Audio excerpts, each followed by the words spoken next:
Shalom pemirsa yang berbahagia di mana saja Anda berada. Selamat bertemu kembali bersama dengan kami dengan program Kebaktian Kebangunan Rohani. Kalau disingkat menjadi KKR-Net.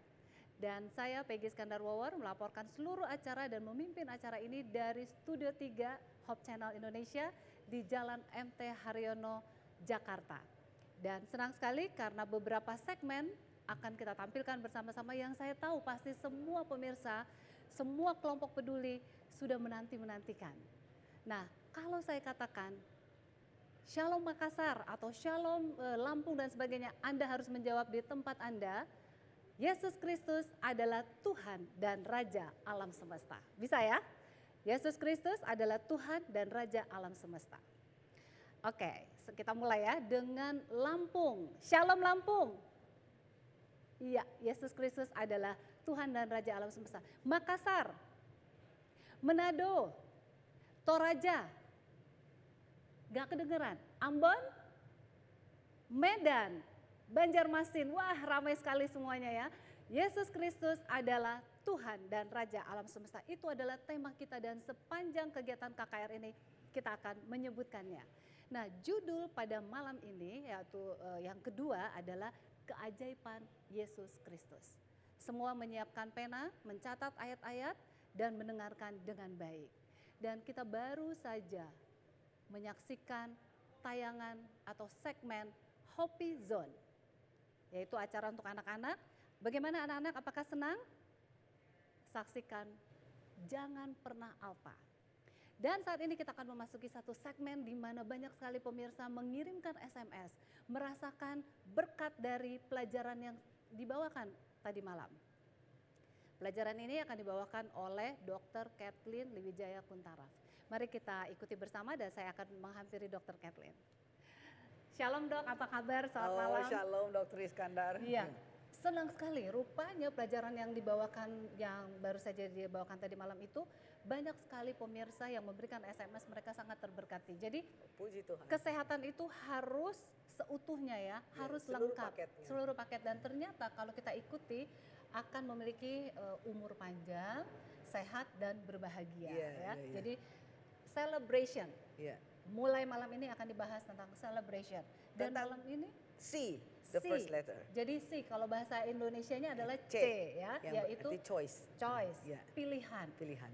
Bagaimana selanjutnya? Silakan Dok. Terima kasih. Terima kasih. Selamat malam para pemirsa dan dimanapun Anda berada. Untuk mempelajari malam ini tentang pentingnya choice atau pilihan, saya akan memberikan satu cerita supaya Anda bisa mengerti betapa serunya kalau kita memilih choice yang tepat. Ini adalah satu pengalaman yang pernah diberitakan kepada kolega saya di Washington DC mengenai Emil. Emil itu pergi di satu kota bersama-sama dengan kakaknya dan juga dengan keponakannya. Pada waktu itu abang iparnya sedang keluar. Dan waktu itu dia dengar ketukan yang sangat-sangat keras. Waktu dia buka pintu itu dan dikatakan, loh ini harus datang melapor besok ya jam 8 pagi. Waktu dia katakan bahwa harus lapor besok jam pagi, dia bilang ini orang mukanya kok kejam sekali. Tapi karena order daripada polisi untuk datang besok pagi, dia bilang oke, baiklah. Jadi besok pagi waktu semua jam 8 kurang seperempat dia katakan, aduh kita sudah mesti pergi kakak, kita harus pergi ke kantor polisi. Nah, saya mau pakai apa ya? Terus dia lihat, oh ada boots yang papanya membuat boots itu 1 tahun sebelumnya. Jadi waktu dia pakai ini, oh sudah pas. So dia sekarang sudah agak besar orangnya dan dia rasa ini bootsnya sudah pas. Dan kemudian dia bilang, ayo kakak kayak kita pergi. Kakaknya pakai shawl dan terus langsung mereka pergi ke kantor polisi. Tapi waktu mereka sampai ke sana, mereka sangat terkejut. Sebab mereka lihat kok orang Yahudi semuanya. Dan waktu itu announcernya sangat kejam. Dia katakan karena ini masa perang kamu orang semua harus naik kereta api gerbong barang. Bukan kereta api passenger, tapi kereta api gerbong barang. Dan perjalanannya hanya pendek saja. Ayo cepat masuk katanya. Dan rapat. Jadi mereka masuk ke gerbong itu dan mereka harus berdiri dengan sangat rapat. Ayo lekas rapat. Jadi orang itu sama sekali tidak bisa bergerak. Sebab banyak sekali orang masuk di gerbong daripada barang ini. Terus waktu itu kereta api berjalan. kan anak-anak ada di bawah. Jadi anak-anak di bawah ini ada satu anak dia katakan, wah saya sudah mau pipis mami katanya. Saya nggak tahan lagi. Terus mamanya bilang nggak apa-apa Hanan. Sebentar lagi kita akan sampai, tapi dia sudah nggak tahan. Jadi akhirnya dia bilang, oke, you just do it there katanya. Jadi anak itu terpaksa harus pipis di gerbong itu. Dan terus itu kereta api berjalan. 1 malam, 2 malam, 3 malam, terus berjalan. Jadi Anda bisa bayangkan bagaimana pesingnya itu di gerbong itu. Sebab banyak anak-anak kecil, mereka buang air besar, buang air kecil di situ. Jadi waktu itu ada satu wanita, dia sudah nggak tahan, bau sekali. Jadi dia lihat ada satu jendela terbuka, kemudian dia mau lihat keluar untuk mendapat udara segar. Waktu dia lihat keluar itu langsung dor. Waduh, dia terus langsung jatuh, berdarah, orang lebih takut. Orang bilang, wah ada apa ini, kita sudah berdiri diam-diam kayak gini. Orang mau lihat saja ke jendela untuk dapat udara bersih, sudah ditembak. Jadi mereka sangat takut sekali. Dan setelah mereka sampai ke tempat tujuannya, waduh, mereka dengarkan satu order yang sangat kejam. Dia kata, ayo babi-babi, dekil, Yahudi, keluar cepat katanya. Wah, mereka lebih takut, mau di mana kita dibawa. Jadi mereka keluar cepat-cepat dan dari itu gerbong. Kemudian dia katakan, pria ke kiri. Terus dia bilang, wanita ke kanan. Kemudian pria ke kini, ke sini. Katanya. Terus waktu itu si Emilien ini, dia berpikir, saya ini masih anak-anak apa bagaimana? Saya bilang wanita dan anak-anak pergi ke kanan, pria ke kiri. Terus dia lihat dia punya boots. Wah, papanya bikin ini, I am a man. Saya bukan anak kecil, maka saya harus pergi ke sebelah kiri. Ayo, cepat-cepat katanya. Jadi waktu itu setelah dia berpikir begitu, dengan secara cepat dia harus ambil keputusan. Choice, pilihan, kemana dia harus pergi. Dia harus pergi ke kiri atau ke kanan dan dia pilih ke kiri. Dan pada waktu itu dia melihat ke belakang. Dia melihat ke belakang dan dia lihat kakaknya sudah pakai shawl dan dengan gendong dia punya keponakan. Dan itulah kali yang terakhir dia melihat kakaknya. Sebab pada waktu itu mereka semua dimasukkan ke dalam ruang gas. Dan Emil telah tiba di camp daripada Auschwitz. Dan dia menceritakan ini kepada kolega saya di Washington DC. Jadi kita bisa lihat bagaimana choice itu sangat penting. Pilihan itu sangat penting. Sebab dampak pilihan itu apakah Anda bisa selamat atau Anda itu akan musnah. Nah, Anda juga di persimpangan jalan akan harus memilih. Choice itu sangat penting dalam kehidupan kita. Malahan dikatakan kalau kita dari lahir ya, lahir kan mulai birth ya. Dan kemudian kita meninggal death, D ya. Jadi from birth to death, dari lahir sampai meninggal, we always face with choices. Jadi kita selalu menghadap dengan pilihan. Ya, choices. Pilihan apa Anda akan bikin itu tergantung kepada pengetahuan Anda. Jadi kita perlu. Nah, pilihan itu ada yang baik dan pilihan itu ada yang buruk, ya. Kemudian kalau kita lihat di sini ada satu kutipan yang diberikan oleh Abraham Lincoln, Presiden Abraham Lincoln, "The health you enjoy is largely your choice." Jadi Anda akan jadi sehat itu tergantung dengan pilihan Anda. Apakah Anda memilihkan pola hidup yang sehat atau tidak, maka Anda akan dapat sehat. Tapi kalau Anda memilih pola hidup yang tidak sehat, maka tentunya Anda tidak akan mempunyai kehidupan yang sehat. Nah, mereka sudah mengadakan satu penelitian bahwa ada akibat langsung daripada choice terhadap pola hidup kita. Ya, terlalu banyak makan, kita jadi gemuk. BMI tinggi ya, dan kita akan mendapat diabetes dan sebagainya. Kurang gerak badan akibatnya bagaimana? Kita dapat osteoporosis dan sebagainya. Jadi kita bisa lihat bahwa kalau Anda memilih makanan, ya kita kan setiap hari makan ya.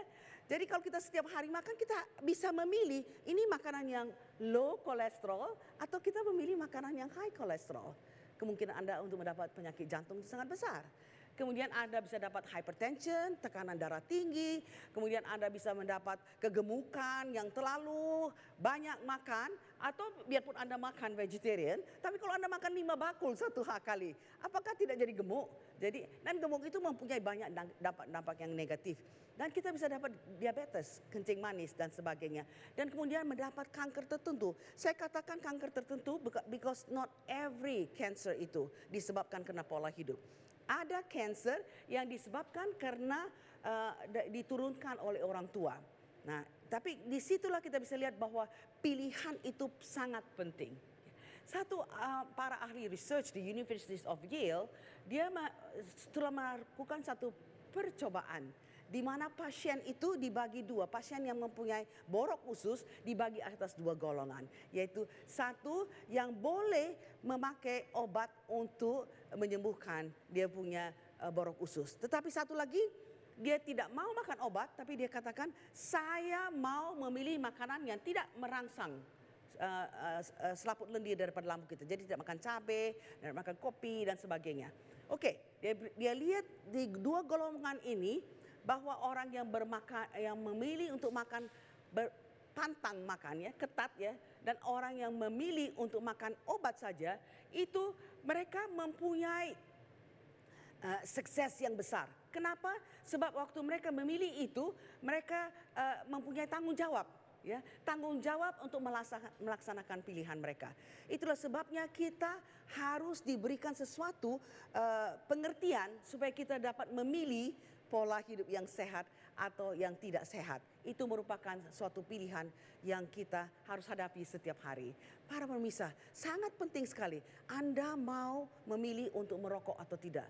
Anda tahu bahwa merokok itu akan menyebabkan Anda mempunyai penyakit paru-paru, ya. Dan kemudian saya sangat sedih sekali karena saya melihat sendiri seorang profesor, ya, yang sudah mengetahui dampak negatif dari merokok, tetapi dia tetap memilih untuk merokok. Waktu itu dia sudah mendapat emphysema, dia sudah sesak sekali napas sehingga harus memakai oksigen, ya. Waktu memakai oksigen, dan orang katakan sudahlah. Sudah emphysema, sudah sesak napas, jangan lagi merokok. Jadi, tapi dia sudah merasa enak sedikit, langsung sesudah oxygen tanknya itu dipergikan, dia merokok lagi. Dan dia katakan, saya lebih bagus divorce dengan istri saya. Lebih bagus saya cerai dari istri saya daripada cerai dengan merokok. What a poor choice. Satu pilihan yang sebenarnya tidak adalah yang baik. Apakah Anda mau minum air, cukup air atau tidak? Nah, Anda bisa lihat nanti bila mana kita mempelajari mengenai liquids atau cairan, ya L, Anda bisa lihat bagaimana efeknya daripada minum air. Air yang bersih, nggak mahal, ya, nggak usah minum strobe atau apa, tapi minum air saja yang cukup. Itu mempunyai dampak yang positif di dalam kehidupan kita, di dalam kesehatan kita. Jadi untuk memilih minum air atau tidak, itu adalah satu pilihan. Dan itu satu choice yang kita perlu hadapi setiap saat. Sebab setiap hari kita minum, ya. Dan kemudian apakah Anda mau berolahraga atau tidak? Nah, besok kita akan pelajari mengenai apakah makna daripada olahraga. Apakah kita harus berolahraga di gym? Apakah kita harus berolahraga di ruang terbuka? Nah, ini akan menjadi pilihan Anda setiap hari. Ada orang katakan, aduh untungnya udah hujan, saya nggak usah lagi jalan kaki, ya. Tapi Anda bisa lihat, kalau Anda mempunyai choice yang demikian, maka Anda akan mempunyai dampak yang negatif di dalam tubuh Anda. Besok kita akan pelajari mengenai E, the first E yaitu exercise atau olahraga. Kemudian kita lihat apa kita perlu beristirahat atau tidak. Banyak orang katakan, oh istirahat boleh, kita bisa istirahat melalak sampai jam 1 pagi, pokoknya kita bangun 8 jam. Nanti jam 9 kita bangun pagi. Apakah itu yang terbaik? Nah, choice yang kita akan ambil, ya pilihan yang kita ambil itu akan menentukan apakah kita mempunyai kekebalan yang baik apa tidak. Jadi kita bila mana Anda mendengarkan ceramah ini dari malam ke malam, Anda akan dapat memberikan choice yang baik, ya, akan dapat memilih pilihan pola hidup yang terbaik. Terus apakah Anda menjadi seorang pesimis atau optimis? Ya, optimism itu juga satu choice. Ada orang yang memang maunya marah aja, merepet aja, muka panjang aja. Itu akan Anda lihat sendiri nanti bagaimana itu mempunyai dampak yang negatif terhadap Anda punya kehidupan, kesehatan. Jadi itu juga ada merupakan satu choice yang kita harus hadapi setiap hari. Ya, apakah kita mau percaya kepada Tuhan apa tidak? Ya, kita pikir kenapa? Kenapa percaya kepada Tuhan itu mempunyai dampak terhadap kesehatan kita? Kita akan pelajari bersama-sama bagaimana research sudah dilakukan lebih dari 700 research sebelum tahun 2000. Dan semua itu menyatakan ada association yang positif, 500 diantaranya. Jadi kita akan pelajari apa association-nya itu dan bagaimana kita harus mengekspresikan percaya itu apa tidak, ya. Kemudian jadi yang paling penting bila mana kita mau memilih, ya, pola hidup yang sehat atau yang tidak sehat, ya, itu yang paling penting adalah kita harus mempunyai good information, ya. Kita harus mempunyai informasi yang bagus. Sebab kalau tidak ada informasi yang bagus, bagaimana Anda bisa memilih? Apakah saya harus memilih meminum air atau kalau saya harus memilih 7 Up? Atau itu kan tidak bisa kita pilih kalau kita tidak mempunyai informasi yang baik, ya. Nah, lebih Anda mengerti tentang kesehatan, lebih mungkin Anda untuk mengadakan perubahan dalam pola hidup Anda supaya Anda dapat mempunyai kehidupan yang sehat. Nah, siapa sih yang pertama sekali yang mengadakan penelitian bahwa pola hidup itu mempunyai dampak yang positif terhadap kehidupan? Inilah namanya dua dokter itu, Dr. Nedra Belloc and Lester Breslow. Mereka dari Departemen Kesehatan dari Berkeley, California. Waktu itu mereka mengadakan penelitian pertama untuk melihat bahwa pola hidup itu merupakan faktor yang sangat baik untuk memberikan usia yang panjang. Mereka mengadakan penelitian sekitar 7.000 orang, ya, to be creative, to be exact, 6.928 penduduk Alameda County di California yang dipelajari. Nah, waktu itu mereka lihat, oh rupanya ada 7 komponen pola hidup yang diidentifikasikan. Ya, apakah komponen pola hidup yang diidentifikasikan? Pertama katanya harus tidur cukup, tidur yang memadai. 7-8 jam. Tetapi kita akan kasih tahu kepada Anda waktu kita bicarakan mengenai rest atau istirahat, bagaimana cara hidup, cara tidur yang bagaimana yang terbaik. Apa yang terjadi kalau Anda tidur? Ya, kita akan periksa sesuai dengan laboratorium, kita katakan sleep laboratory, untuk mengetahui apa kira-kira terjadi dalam kita punya badan kalau kita tidur, ya. Dan kemudian hormon-hormon apa yang dikeluarkan kalau kita tidur sehingga itu membuat kita punya kekebalan tinggi. Jadi ini waktu itu hanya dikatakan 7-8 jam. Tetapi setelah pengetahuan bertambah, kita akan mengetahui kapan waktu yang terbaik untuk tidur. Oke. The second point yang mereka dapatkan adalah jangan jajan di antara jam makan. Sebab perut itu harus istirahat. Kalau sudah makan pagi, ya tunggu dulu. Kalau mau kasih orang snoop atau apa, ya jangan. Kita makan nanti waktu siang. Atau sudah habis makan siang, kita makan nanti waktu malam. Tapi orang sering kadang-kadang bukan makan 3 kali satu hari. Ya bagaimana? Kadang-kadang orang itu makan 1 kali satu hari. Dari pagi sampai malam. Terus kunyah-kunyah. Jadi perut itu enggak ada istirahatnya. Dan karena perut itu tidak ada istirahatnya, kita bisa lihat bahwa dampaknya sangat negatif kepada kesehatan tubuh. Kemudian kita lihat bahwa sarapan pagi yang bergizi tiap hari. Banyak orang makan sarapan, oke. Siapa makan apa? Biskuit dan kopi aja. Itu tidak akan memberikan satu kekebalan yang baik kepada tubuh kita. Jadi kita akan pelajari nanti waktu kita pelajari akronim, dari akronim celebration huruf N berarti nutrition, kita akan pelajari bagaimana Anda bisa lihat secara sepintas gitu apakah Anda mempunyai makanan yang bergizi. Dalam tempo 5 menit Anda bisa tahu ini orang makan bergizi apa enggak. Itu praktikalnya, ya.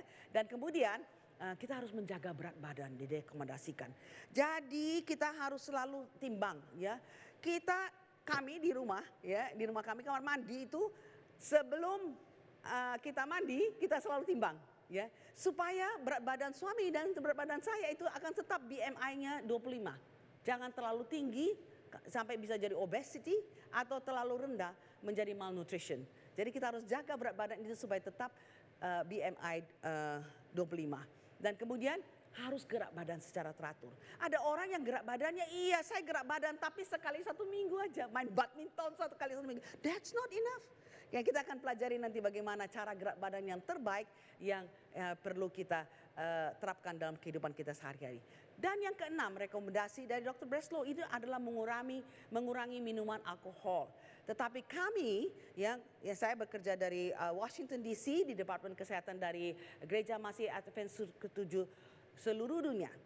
Dulunya, ya, baru 2 bulan lalu kita pensiun atau purna bakti. Kami anjurkan jangan meminum alkohol sebab itu adalah pilihan yang terbaik, ya. Kemudian mereka lihat rekomendasi yang terakhir yaitu harus menghindari rokok. Sebab banyak sekali problem yang timbul karena rokok. Kita akan melihat bagaimana rokok itu, Anda heran lihatnya ya. Merokok di sini bisa dapat cancer of the uterus. Merokok di sini kok bisa mendapat cancer of the pancreas. Ya, kanker daripada pankreas. Kenapa? Ya, rokok itu banyak sekali dia punya zat-zat yang berbahaya yang dapat, apalagi karsinogennya yang bisa menyebabkan kanker. Itulah sebabnya Dr. Breslow mengatakan jangan merokok. Sebab merokok itu memberikan dampak yang negatif. Ya. Kemudian waktu itu setelah mereka lihat ini 6.928 orang, ya, dan mereka lihat itu sampai 9 tahun untuk melihat apakah pola hidup sehat ini mempunyai dampak yang positif yang bisa menyebabkan orang itu hidup lebih panjang atau menyebabkan orang itu bisa meninggal dengan lebih cepat. Nah, Anda lihat di dalam grafik ini, Anda lihat bahwa di sini mereka lihat bahwa selama 9 tahun itu dari antara 7.000 orang itu, ternyata kalau pria dan wanita itu memilih hanya untuk menghidupkan hanya menghidupkan 3 pola hidup sehat, ya. Misalnya dia mau makan aja vegetarian, tapi masih merokok, ya. Tapi dia mau minum air, ya. Tapi tidak mau tidur cukup. Jadi hanya 3 yang dia pilih. Dia pilih untuk vegetarian, dia pilih untuk bergerak badan, dan kemudian dia pilih untuk mempunyai minuman air atau misalnya hanya tidak memilih untuk meminum alkohol dan sebagainya. Jadi dia dengan memilih hanya 3 pola hidup sehat ini, ternyata angka kematiannya bagi pria, Anda lihat ini bar graph yang 20 yang merah 20%. Sedangkan bagi wanita 12,3%. Tapi kalau Anda lihat di bawah itu ya, yang memilih 7 pola hidup sehat itu, Anda bisa lihat bahwa pria itu angka kematiannya merendah. 5,5%, dan untuk wanita adalah 5,3%. Itulah sebabnya kita jangan copot-copot, ya. Kita harus menghidupkan seluruh prinsip dari celebrations ini, ya. Celebration ini sebagai satu paket kesehatan, termasuk pilihan kita yang tepat. Pilihan yang dapat memberikan dampak yang sehat. Sebab kalau kita memilih yang salah, maka akibatnya kehidupan kita juga akan mendapat kekebalan yang sangat rendah. Jadi kita bisa lihat di sini, Anda bila mana para permisah, ya, ikut mengikuti presentation daripada kesehatan ini dari malam ke malam, maka Anda akan mempunyai informasi yang cukup kuat, ya, cukup penuh, ya, cukup banyak untuk mempunyai pilihan yang tepat, ya.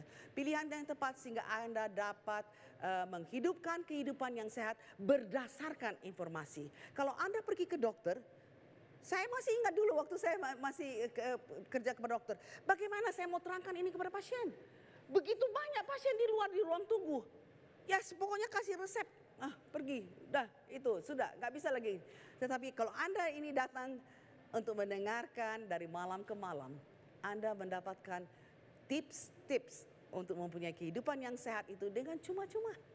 Dan ingat sebagaimana apa yang kita katakan kemarin malam, bahwa prevention is better than cure.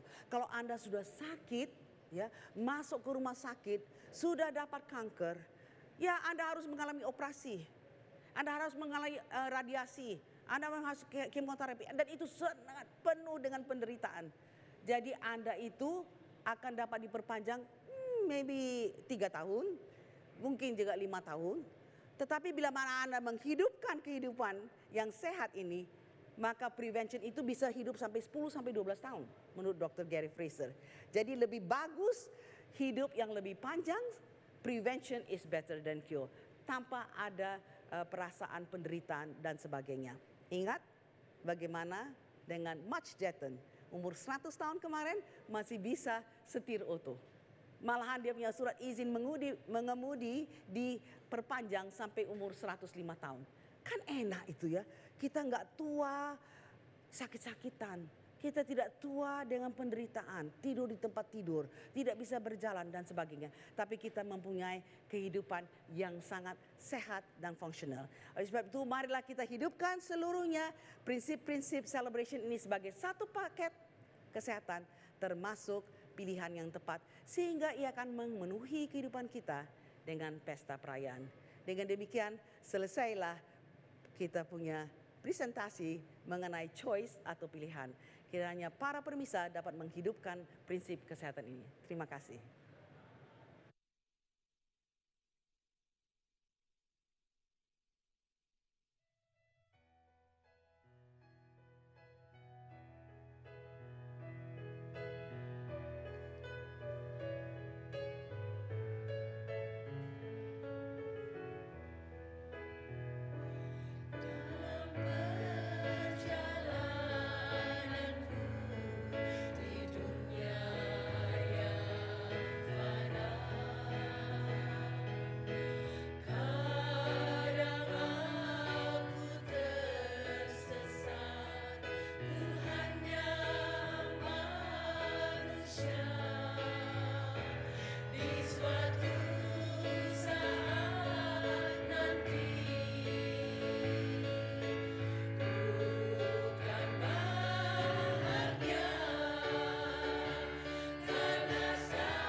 Tatapannya yang lembut walaupun derita,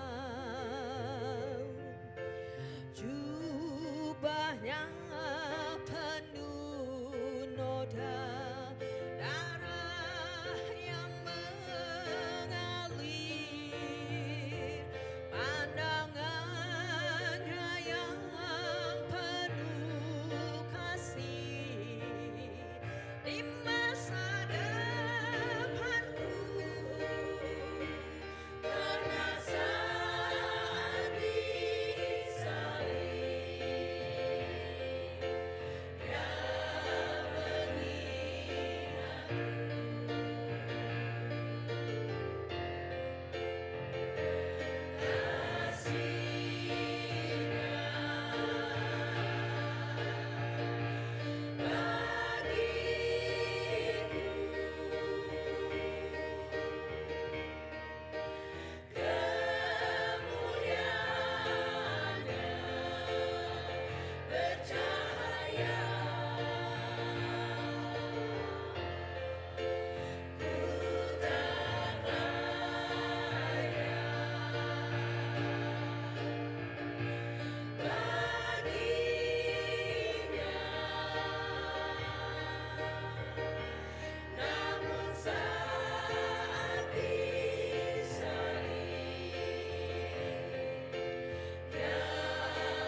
Shalom pemirsa Hope Channel Indonesia di mana saja Anda berada. Selamat berjumpa kembali di acara KKR Net 2015 di periode yang ketiga. Kita bersyukur karena Tuhan mengirim hambanya Pendeta Jonathan Kuntataf bersama Ibu untuk memimpin KKR ini. Selamat datang Pak Pendeta. Oh, terima Tuhan kasih. memberkati. Shalom, Shalom. Pendeta Simorangkir dan shalom pemirsa yang berbahagia. Iya, baiklah untuk pemirsa yang berada di kelompok peduli di mana saja Anda berada, inilah saatnya Anda bertanya langsung kepada pembicara kita. Pendeta Kuntaraf siap untuk menjawab pertanyaan Anda berdasarkan pelajaran tadi malam. Ingat 0813 177 62 777. Segera telepon, beliau akan segera jawab. Baik, sambil menunggu ada 3 pertanyaan yang sudah ada bersama dengan saya Pak Pendeta. Sehubungan dengan judul tadi malam, kebutuhan akan Tuhan dan Raja Alam Semesta. Pak Pendeta, Allah itu cinta adanya dan terlihat dari alam semesta. Namun kalau melihat alam semesta, kita melihat banyak malapetaka. Bagaimana kita bisa melihat kasih Allah saat melihat adanya malapetaka di alam semesta? Wah, ini pertanyaan yang sangat bagus sekali. Apakah mungkin kita bisa melihat akan kasih Allah pada saat banyaknya malapetaka? Nah, kita masing-masing mengetahui bahwa akibat dosa, maka alam itu pun ikut terpengaruh ya oleh sebab dosa. Itulah sebabnya kita dapatkan kebanjiran, ada gempa bumi, ataupun juga gunung meletus dan sebagainya. Jadi semua adalah akibat daripada satu dosa. Namun walaupun demikian, Alkitab tetap mengatakan, di dalam buku Mazmur 19 ayat 1 mengatakan, ya, ayat yang kedua, langit menceritakan kemuliaan Allah dan cakrawala memberitakan pekerjaan tangannya. Nah, sementara kita bisa melihat akan malapetaka, maka setiap malapetaka itu sebetulnya menolong kita juga untuk ya mengingat akan kebesaran daripada Tuhan. Artinya adanya keterbatasan manusia. Bahkan ada seorang yang bernama C.S. Lewis yang mengatakan bahwa suffering is the echo of God. Ya. Jadi artinya suara Tuhan. Kenapa? Pada saat adanya suatu penderitaan kita jadi ingat ya bahwa kita punya keterbatasan. Kalau begitu kita harus bergantung kepada Tuhan sepenuhnya. Dengan bergantung kepada Tuhan maka kita rasakan suatu damai dan sukacita. Itulah yang tadi malam kita katakan bahwa kenalilah Dia, maka kita bisa mendapatkan ketentraman. Amin, haleluya. Jadi dalam kelemahan, kesusahan kita juga dapat rasakan adanya Tuhan. Puji Tuhan. Baik. Kami menunggu di mana nih kelompok peduli, baik itu di Kalimantan Timur maupun di Jakarta dan di Sumatera. Silakan bertelepon sekarang. Baik, pertanyaan kedua Pak Pendeta, bagaimana saya bisa merasakan Allah itu kasih adanya, sementara saya kehilangan orang yang saya kasihi, suami saya mati dalam usia muda. Wah, ya, ini memang sesuatu perkara yang tidak mudah untuk langsung mengerti oleh kehidupan kita masing-masing. Tetapi kalau kita baca kepada Alkitab, apa yang dialami oleh Ayub sendiri, ya, bagaimana ia kehilangan anak, ya, oh iya, berapa anak? 10 anak, kehilangan semua harta dan sebagainya, dan apa yang dia katakan di dalam buku Ayub pasal 1 ayat 21 dikatakan, dengan telanjang aku keluar dari kandungan ibuku, dengan telanjang juga aku akan kembali ke dalamnya. Tuhan yang memberi, Tuhan yang mengambil, terpujilah nama Tuhan. amin. Apa yang dimaksudkan ini ialah bahwa hidup itu adalah anugerah Tuhan. Sementara kita masing-masing menyadari bahwa kita menghadapi suatu tantangan dalam kehidupan, misalnya yang dikasihi itu meninggal mendahului kita, maka kita harus ingat, hidup itu adalah anugerah Tuhan. Dan kalau anugerah itu bisa berapa lama? Ada yang anugerahnya adalah 10 tahun. Ada yang anugerahnya adalah 33 tahun seperti anak kami ya. Tetapi ada yang 50, ada juga yang 100 tahun. Namanya anugerah kita harus terima dengan iman. Dan untuk pengalaman kita masing-masing, pemirsa yang berbahagia, kita harus percaya kepada Tuhan apapun yang terjadi kepada kita. Mengetahui bahwa ada hal yang kita tidak dapat mengerti sekarang ini, namun kita akan dapat mengerti di surga nanti. Tetapi dalam segala situasi kita harus ingat, Hidup adalah anugerah Tuhan dan kita harus terima dengan iman dan kita harus bergantung kepada Tuhan sepenuhnya. Amin, haleluya. Pemirsa, kalau tadi pelajaran pertama adalah ada keterbatasan manusia, maka kita harus bergantung kepada Tuhan. Dan yang kedua, segala sesuatu itu adalah anugerah karya pemberian dari Tuhan. Jikalau kita dalam situasi berpisah oleh karena diizinkan beristirahat, maka kita kembali kepada Tuhan. Baik, pemirsa, baik yang ada di kelompok peduli, silakan hubungi kami di 0813 177 62 777. Silakan Anda bertelepon, kita Pendeta Kuntara siap untuk menjawabnya. Baik, ada pertanyaan ketiga ya, Pak Pendeta. Bintang-bintang dan semua galaksi adalah ciptaan Allah. Mana yang lebih dahulu diciptakan Tuhan? Dunia kita ini atau bintang-bintang? Banyak sekali pendapat yang mengatakan demikian, yang menyebutkan mengenai masalah ini. Sebab ada yang katakan bahwa mungkin sudah ada itu alam semesta itu sebelum adanya bumi ini. Ya, itu ada salah satu teori yang mengatakan demikian. Tetapi kita hanya mau lihat apa yang Alkitab katakan. Jadi Alkitab katakan dalam Kejadian pasal yang pertama, dan ayat yang pertama, pada mulanya Allah menciptakan langit dan bumi. Ya, jadi itu yang disebutkan, dan disebutkan kemudian apa yang terjadi pada hari pertama, jadilah terang dan sebagainya. Kemudian kalau kita lihat kepada ayat yang ke-16, maka Allah menjadikan kedua benda penerang yang besar itu, yakni yang lebih besar dan yang menguasai siang dan yang lebih kecil menguasai malam, dan menjadikan juga bintang-bintang. Jadi kalau begitu, maka ini merupakan sebahagian daripada penciptaan pada minggu penciptaan tersebut, bahwa Tuhan juga menciptakan bintang-bintang. Haleluya. Wah, luar biasa. Pemirsa, dalam 2 minggu ini kita akan belajar bagaimana firman Tuhan meyakinkan kepada kita bahwasanya kita memiliki Yesus Kristus, Tuhan dan Raja alam semesta yang menjadikan segala sesuatu, bahkan bintang-bintang Dia juga yang jadikan. Ini saatnya kita mendapatkan kekuatan iman.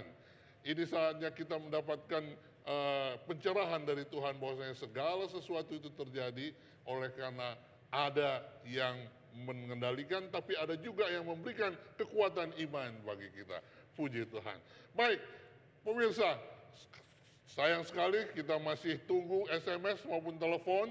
Kalau di SMS 0852 1730 1117, kami berharap saudara boleh bertanya akan pelajaran-pelajaran yang tadi malam, dan hari ini Pak Pendeta akan membahas tentang keajaiban Yesus Kristus.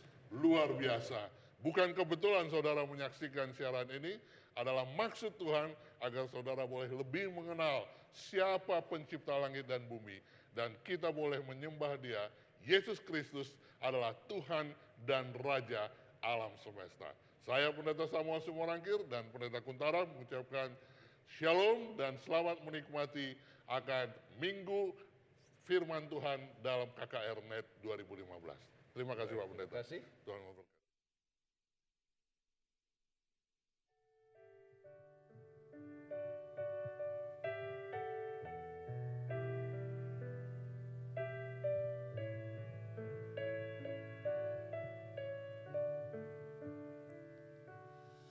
Tiap hari aku selalu berjalan, ku teguh hadapi cobaan, percaya Bapa beri kekuatan, tak ada yang ku takutkan, tak terkira kemurahan Tuhan, yang terbaik Tuhan selalu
Shalom pemirsa Hope Channel Indonesia, kita berjumpa kembali dalam rangkaian KKR-Net yang ketiga dengan tema Yesus Kristus adalah Tuhan dan Raja alam semesta.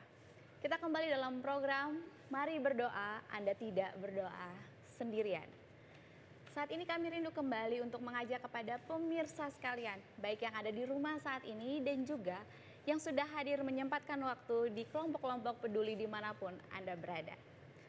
Dalam program ini, Anda dapat menyampaikan secara langsung kepada kami agar kami di studio boleh mendoakan setiap pergumulan dari pemirsa.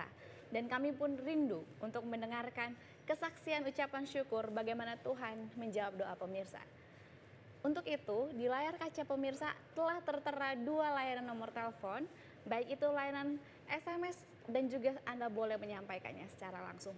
Karena doa pemirsa tidak hanya kami yang di studio yang akan mendoakan, tapi juga setiap pemirsa yang turut menyaksikan tayangan Mari Berdoa ini. Saat ini saya akan membacakan usulan doa yang baru saja masuk. Yang pertama datang SMS dari wilayah Cilacap di Jawa Tengah. Isi SMS-nya adalah, tolong doakan Mbah Sari Natalia di dalam masa tuanya agar selalu sehat dan minta kuasa kesembuhan agar Mbah Sari boleh turut berbakti kepada Tuhan. Dan mereka merupakan jemaat kita di Gereja Gandrung Mangu, Cilacap.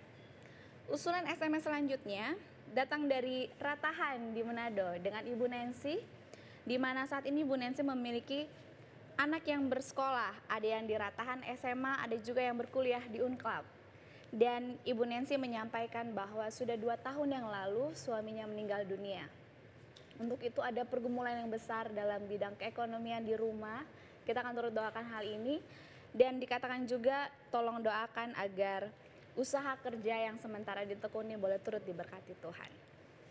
Untuk kedua usulan doa ini bersama dengan saya telah hadir seorang hamba Tuhan, yaitu Pendeta Arbeni Sagala sebagai Direktur Komunikasi Conference DKI Jakarta. Shalom Pendeta, selamat malam. Selamat malam pemirsa dimanapun Anda berada.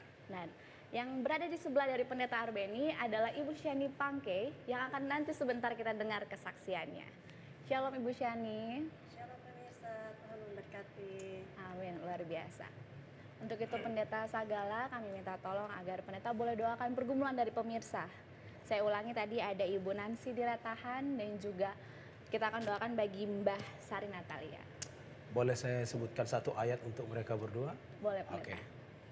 Baik, Ibu Nancy yang ada di Ratahan, ada satu ayat yang saya mau tekankan kepada Ibu Nancy agar kiranya selalu berserah kepada Tuhan, Raja alam semesta itu, yang mempunyai kuasa memberikan lebih daripada apa yang kita pikirkan. Amin.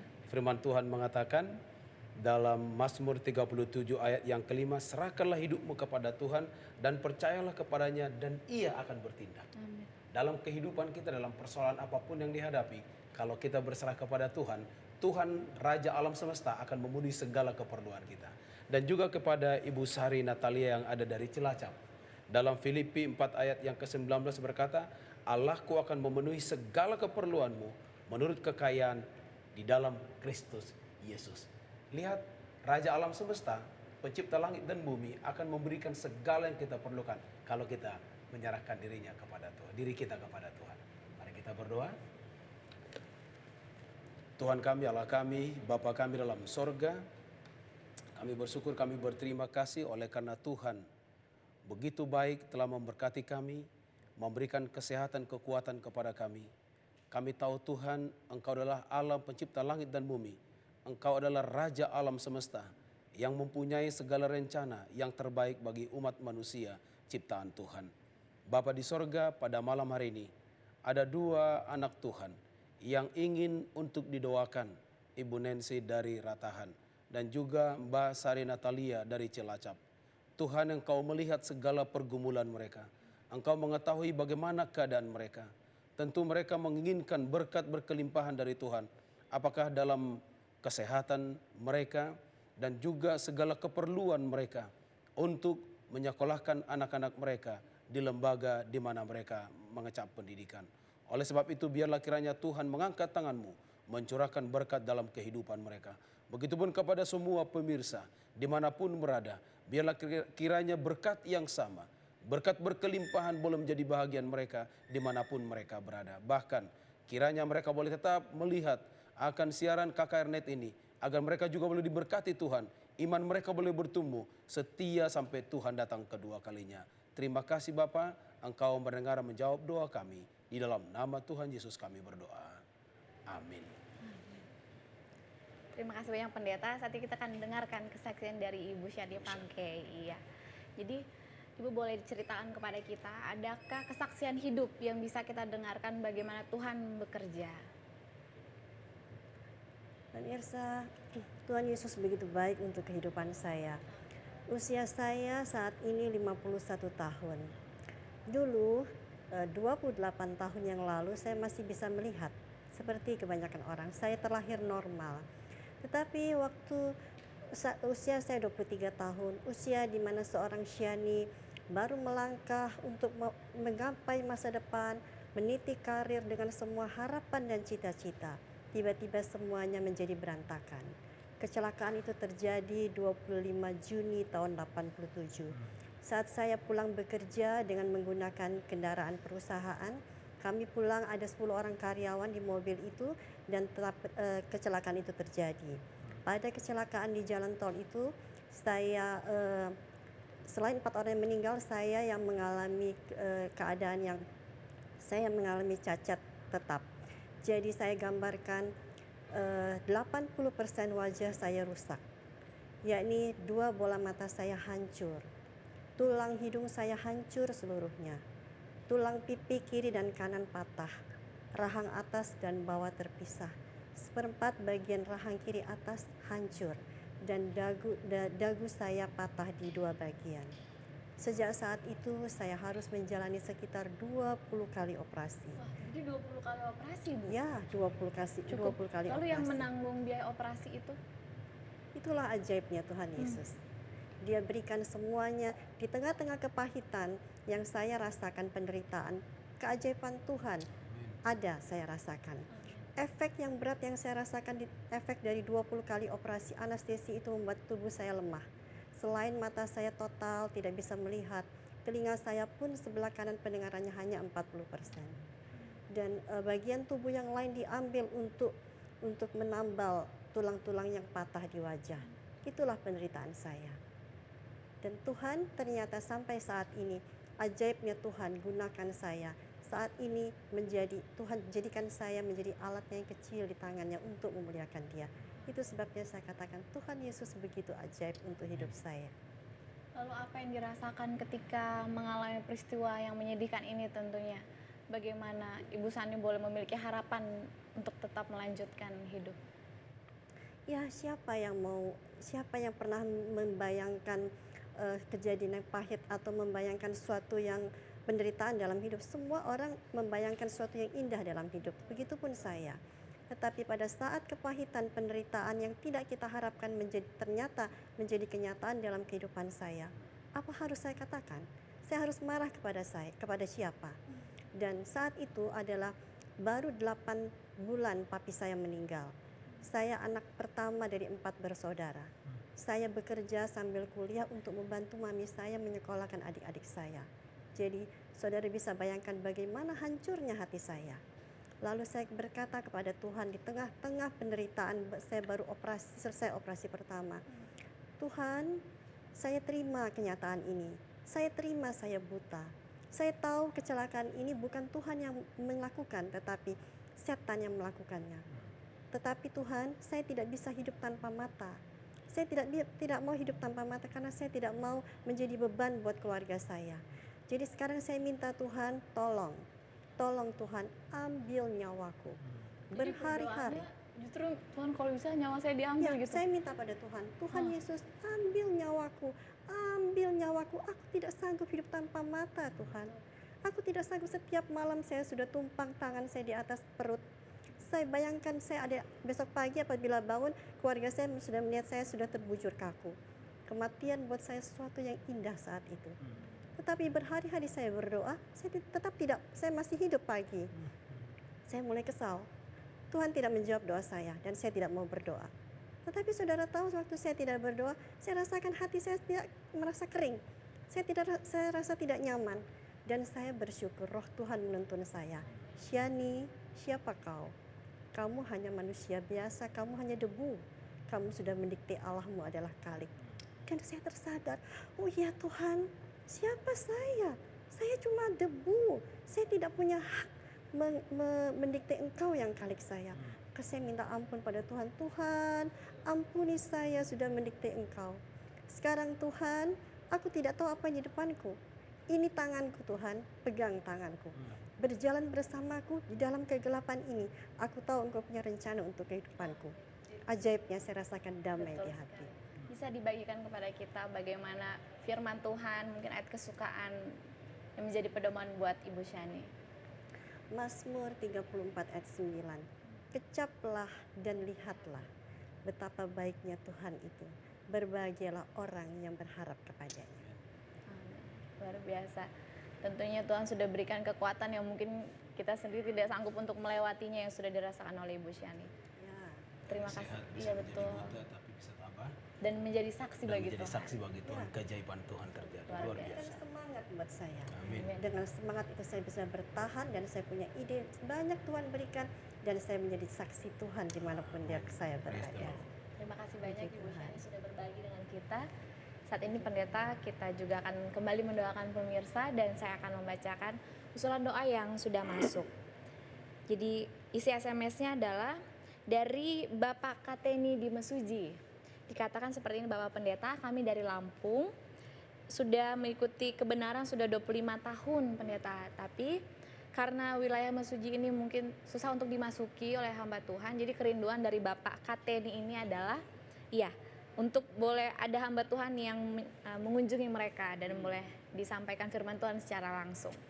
Dan doa yang terakhir, usulan, selamat malam, kami dari mahasiswa keperawatan tingkat 2 di Universitas Surya Nusantara Pemantang Siantar dari SLA. Iya betul.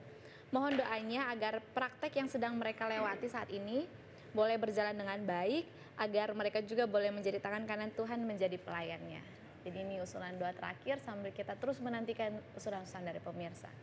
Jadi Bapak Kateni di Mesuji rindu untuk di Lampung agar hamba Tuhan ada yang boleh terpanggil melayani dan juga adik-adik kita yang sementara praktek di jurusan keperawatan di tingkat 2 tadi. Iya, Pemantang Siantar. Baik, mari kita berdoa. Tuhan Allah kami, Bapa kami dalam sorga. Dalam segmen berdoa ini Tuhan kembali kami datang menghadap hadirat-Mu. Kami bersyukur berterima kasih mempunyai Allah yang baik. Allah yang selalu memperhatikan kami umat manusia ciptaan Tuhan. Kami telah mendengarkan satu kesaksian dari Ibu Syani yang menggugah hati pikiran kami. Bahwa segala sesuatu bukanlah kehendak manusia, namun di bawah naungan daripada Tuhan. Engkau berikan keajaiban kepada Ibu Syani di sini, sehingga dia boleh menyaksikan bagaimana keajaiban Tuhan dalam kehidupannya. Dan sampai pada saat ini Tuhan telah berkati dia. Oleh sebab itu biarlah Tuhan juga memberkati dia pada masa depan perjalanan hidupnya. Kiranya malaikat Tuhan bersama dengan dia. Engkau berikan berkat berkelimpahan dalam kehidupan, dalam kecukupan segala kebutuhannya pada masa tua seperti ini. Dia boleh bertumbuh dalam kerohanian setia sampai Tuhan datang kedua kalinya. Bapa kami dalam sorga, kami juga berdoa untuk hamba Tuhan yang ada di Lampung, di mana dia menginginkan untuk pedalaman Alkitab.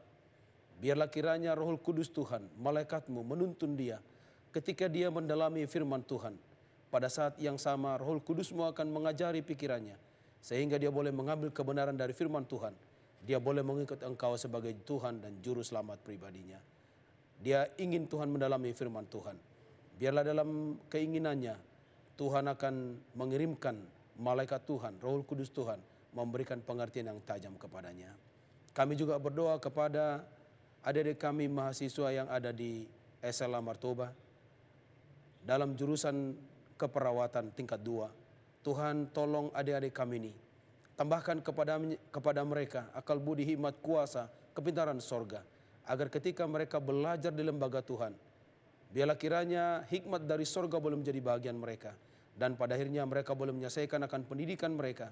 Dan mereka boleh melayani masyarakat dimanapun mereka berada. Berkati juga lembaga pendidikan yang membimbing dan juga untuk tempat belajar mereka, agar semua boleh berjalan setuju dengan kehendak-Mu. Bapa kami dalam sorga, biarlah kiranya Tuhan juga memberkati rangkaian KKR selama 2 minggu ini. Berikan kesehatan, kekuatan kepada hamba Tuhan Pendeta Kuntaraf dan Ibu Kathleen Kuntaraf untuk menerangkan firman Tuhan dan juga kesehatan, agar kiranya setiap malam mereka boleh memberikan pelajaran dan semua pemirsa dimanapun berada akan mendapatkan bimbingan rohani dan juga pelajaran kesehatan dalam kehidupan mereka. Terima kasih Bapa atas segala berkat-Mu. Engkau berjanji memberikan yang terbaik kepada kami serta mengampuni segala dosa kesalahan kami. Dalam nama Tuhan Yesus kami berdoa. Amin. Terima kasih banyak Pendeta, terima kasih banyak Ibu Pangkei sudah berbagi cerita dengan kita. Pemirsa tetaplah bersama kami karena saat ini kita akan mendengarkan firman Tuhan yang disampaikan oleh Pendeta Jonathan Kuntaraf sesaat lagi di Hope Channel Indonesia.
Keputusasaan melanda jiwaku, kepadamu Tuhan kutaruh harapanku.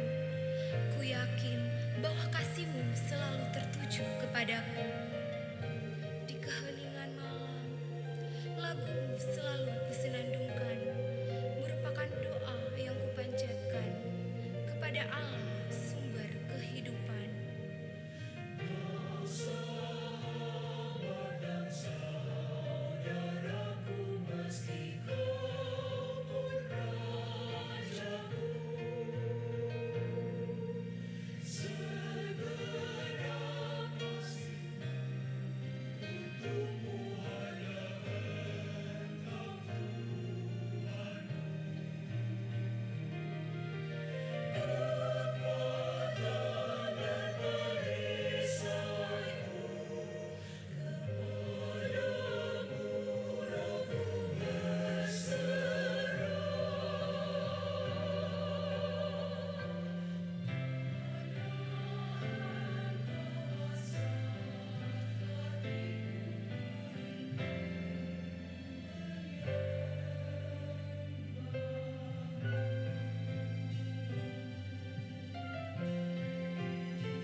Shalom pemirsa yang berbahagia. Kembali kita bersama-sama sekarang untuk mempelajari satu pelajaran yang sangat penting, yaitu Yesus Kristus Raja Alam Semesta. Dan untuk malam hari ini kita akan belajar bersama keajaiban Yesus Kristus. Sebelum kita mempelajari akan pelajaran yang sangat penting ini, marilah kita bersama-sama berdoa. Bapa kami dalam surga, kami undang kehadiran Tuhan tengah-tengah kami, supaya kami dapat mengerti akan pelajaran kami ini. Dan kami dapat mempercayakan Yesus Kristus, mencintai akan Yesus Kristus, dan hidup di dalam Yesus Kristus. Mohonkan doa ini dalam nama Yesus Kristus Juru Selamat kami. Amin. Pemirsa yang berbahagia, kita masing-masing mengetahui bahwa dunia ini mempunyai banyak sekali pemimpin. Pernah dengar nama Confucius atau Konghucu, Socrates atau Plato. Mereka adalah nama-nama yang sangat terkenal sekali pada masa zaman purbakala. Ya. Tetapi kita dengar dalam masa modern ini kita dapatkan pemimpin seperti Mao Zedong dari Cina, atau Winston Churchill dari Inggris, ataupun juga Abraham Lincoln dari Amerika Serikat. Mereka dikenal sebagai pemimpin dunia atau pemimpin dari negara yang cukup dikenal pada waktu itu sampai sekarang ini. Anda pernah dengar nama Joseph Stalin. Di bawah kepemimpinannya ia telah memaksakan akan doktrin daripada komunisme, sehingga begitu banyak sekali orang yang harus dibawa ke Siberia untuk mendapatkan hukuman dan sebagainya. Dan kalau kita pergi ke Moskow, kita dapatkan di tempat Kremlin ini tempat di mana ditaruh akan tubuh daripada Lenin, ya, salah satu pemimpin daripada komunis. Nah, yang kita akan pelajari sekarang ini adalah lebih daripada pemimpin-pemimpin yang ada di dunia ini. Yang namanya adalah Yesus Kristus, dan kita belajar bersama keajaiban daripada Yesus Kristus. Pemirsa yang berbahagia, kalau kita membaca kepada Yohanes 7:46, kita dapatkan belum pernah seorang manusia berkata seperti orang itu. Jadi tidak pernah ada. Jadi ini adalah pemimpin yang luar biasa, lebih luar biasa daripada semua pemimpin yang ada. Nah, kenapa ini adalah seorang yang luar biasa? Ada sebuah tulisan yang sangat penting sekali dengan satu judul One Solitary Life, yaitu satu kehidupan yang tersendiri. Dan disebutkan sebagai berikut. 19 abad telah datang dan pergi, dan hari ini dia masih tokoh utama bagi umat manusia. Semua tentara yang pernah berbaris, dan semua pelaut yang pernah berlayar, dan semua pemerintahan yang pernah berkuasa, dan semua raja-raja yang pernah memerintah, tidak ada yang mempunyai dampak bagi kehidupan manusia di bumi ini sebanyak satu orang ini. Dan siapakah ini satu orang ini? Inilah Yesus Kristus yang kita coba pelajari bersama-sama. Keajaiban Yesus Kristus yang kita akan pelajari pada saat ini. Nah, pemirsa yang berbahagia, dia dapat menguasai dunia bukan dengan kekerasan, tetapi dengan kasih, bahkan dengan kesiapannya untuk berkorban untuk kepentingan sesama manusia. Jadi bukan dengan kekerasan seperti dengan tentara yang banyak, ataupun juga dengan bom atom atau nuklir. Dia menguasai dunia bukan dengan kekerasan, tetapi dengan cinta kasih dan sifatnya yang suka untuk berkorban. Luar biasa sekali. Dan dikatakan lebih lanjut, apakah ia atau Yesus adalah seorang Mesias? Pemirsa yang berbahagia, Alkitab mengatakan dalam Yohanes 5 ayat 39, kitab-kitab suci itu memberi kesaksian tentang aku. Jadi kalau misalnya orang mempelajari akan firman Tuhan, kita akan dapatkan akan penjelasan yang sangat jelas tentang Yesus Kristus. Alkitab berbicara kesaksian tentang Yesus Kristus. Nah, dalam hal ini kita dapatkan bahwa ternyata kalau pemimpin-pemimpin yang lain ada kuburannya, tetapi Yesus Kristus tidak ada kuburannya. Kalau kita misalnya pergi menuju ke Israel sana, ataupun ke Yerusalem, atau tempat Golgota, ataupun disebutkan ada taman tengkorak dan sebagainya, untuk mencari akan sisa-sisa daripada ini kuburan Yesus, ternyata bahwa tempat itu adalah kosong, oleh sebab ia ternyata telah bangkit. Mengapa? Kita dapatkan pelajaran yang sangat penting. Jika Yesus dibangkitkan dari kematian, ia lebih dari seorang manusia, ia adalah Allah. Pemirsa yang berbahagia, inilah yang harus kita ingat dengan matang sekali. Kalau dia bisa bangkit, ya, itu berarti dia bukan manusia biasa. Dia adalah Allah. Bila Kristus telah dibangkitkan dari kematian, ia memiliki kuasa terhadap kubur. Luar biasa sekali. Kalau begitu kita tidak perlu takut juga menghadapi akan kubur. Oleh sebab kita mempunyai Tuhan yang telah mengalahkan akan kubur itu. Pemirsa yang berbahagia, bila Kristus benar Allah, jika kuburan itu tidak sanggup menahan dia, maka yang menawarkannya akan hidup kekal adalah benar. Sebab kalau Yesus sudah bangkit dan ia hidup, maka kita pun akan hidup untuk selama-lamanya. Ini adalah satu perkara yang sangat penting bagi masing-masing kita untuk dapat selami bersama-sama. Bukan hanya itu, bila Kristus adalah benar Allah, ia dapat merubah hidup kita.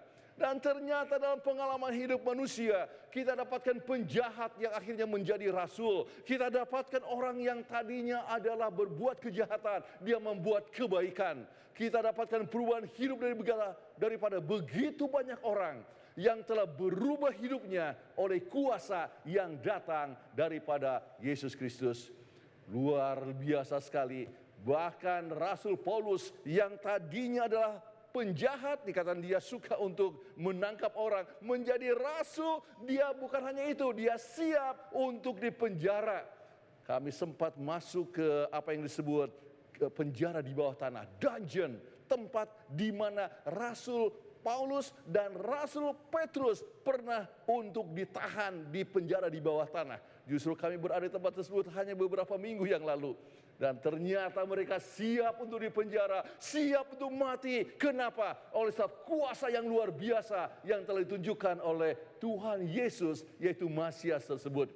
Bukan hanya itu, kami pergi ke Colosseum dan kita dapatkan tempat di mana begitu banyak sekali orang Kristen yang telah dimakan oleh binatang. Mereka telah dihadapkan kepada binatang-binatang buas. Kenapa mereka tetap bertahan? Mereka tetap berdoa untuk orang yang menganiaya mereka. Oleh sebab adanya suatu kuasa daripada Yesus yang telah mengubah akan hidup mereka. Pemirsa yang berbahagia, saya punya paman, artinya paman dari istri saya harus dipenjara di Tiongkok. Oleh sebab ia adalah seorang Kristen. Bukan hanya itu, dia membawa akan suatu peralatan radio ya dari Amerika ke Tiongkok untuk mengabarkan kabar selamat. Dan sesudah 20 tahun ditanya akan peralatan tersebut dan dia dihukum beberapa tahun dalam penjara. Namun tetap bertahan. Bahkan saya punya teman yang telah harus dihukum 26 tahun dalam penjara oleh sebab ia percaya kepada Tuhan. Mereka tetap bertahan. Kenapa? Oleh sebab kuasa Yesus Kristus yang telah menyebabkan mereka tetap bertahan walaupun dapat aniaya sekalipun. Pemirsa yang berbahagia, ternyata kuasa kebangkitan dapat mengubah kita. Bagaimana Yesus telah bangkit daripada kematian, maka kita pun bisa bangkit daripada kehidupan kita yang lama. Kuasa Yesus yang dapat menyebabkan kita yang tadinya adalah dirantai dapat terbuka dengan kuasa daripada Yesus Kristus. Apakah itu kita punya kelemahan di dalam masalah alkohol atau narkotika? Pemirsa, mungkin sebagian mempunyai masalah ini di rumah masing-masing atau di mana saja Anda berada. Ingatlah, Yesus Kristus dapat melepaskan Anda dari kuasa alkohol dan narkotika. Dan bukan hanya itu, Yesus Kristus dapat mengalahkan Anda daripada belenggu amoral, kehidupan yang tidak bermoral, dengan segala macam pelanggaran hukum. Yesus Kristus dapat melepaskan Anda juga daripada kuasa materialisme. Kita hidup dalam satu dunia yang memikirkan dengan materialisme, sekularisme, ataupun juga berbagai macam hal-hal yang coba mengilahkan akan kebendaan. Dengan kuasa Yesus Kristus, kita dapat mengalahkan akan kuasa materialisme. Bukan hanya itu, pembenaran keagamaan yang merasa hanya diri kita saja yang benar. Hanya dengan Yesus kita merasakan bahwa kebenaran itu hanya datang daripada Tuhan. Sebab ia adalah jalan dan kebenaran dan hidup. Pemirsa yang berbahagia, Alkitab merupakan satu sumber kekuatan, sumber kuasa. Oleh sebab inilah firman Allah yang dapat mengubah hidup kita. Lebih banyak membacanya, lebih kita beriman, dan lebih banyak kita mempunyai kuasa untuk menurut akan kehendak Tuhan. Nah, sementara kita belajar bersama-sama akan firman Tuhan, kita datang kepada seorang yang melahirkan akan Yesus Kristus di Bethlehem. Dan ternyata kita dapatkan hal yang luar biasa. Mengapa? Kalau kita membaca dalam Yohanes 8 ayat 58, kata Yesus kepada mereka, "Aku berkata kepadamu sesungguhnya sebelum Abraham jadi, aku telah ada." Kalau begitu kelahiran Yesus di Bethlehem hanyalah merupakan kelahiran sebagai manusia, padahal ia sudah ada sebelum Abraham. Nah, kita dapatkan satu poin yang sangat penting bahwa kita harus belajar Alkitab. Kita harus belajar apa yang Alkitab katakan dan belajar tentang keajaiban tentang Yesus Kristus. Kita lihat tentang keajaiban ini dengan berbagai macam tulisan-tulisan secara sekular. Apakah betul ada yang menyebutkan tentang Yesus di samping Alkitab ini? Josephus yang terkenal sebagai seorang penulis Yahudi dan ia lahir tahun 37 sampai 97 Tarikh Masehi, dia mengatakan dia adalah sebagai sejarawan daripada Yahudi, dikatakan menasihatkan Jenderal Roma Vespasian yang kemudian menjadi kaisar. Dan apa yang dikatakan? Sekarang sekitar waktu ini Yesus seorang pria yang bijaksana jika layaknya untuk memanggilnya seorang manusia. Karena ia yang telah menunjukkan perbuatan besar yang luar biasa. Ia adalah Kristus, ia muncul kepada mereka dalam kesetiaan hidup, ya, keadaan hidup pada hari ketiga sebagaimana rasul-rasul kudus yang telah meramalkan hal itu dan 10.000 hal ajaib hal mengenai dia. Luar biasa.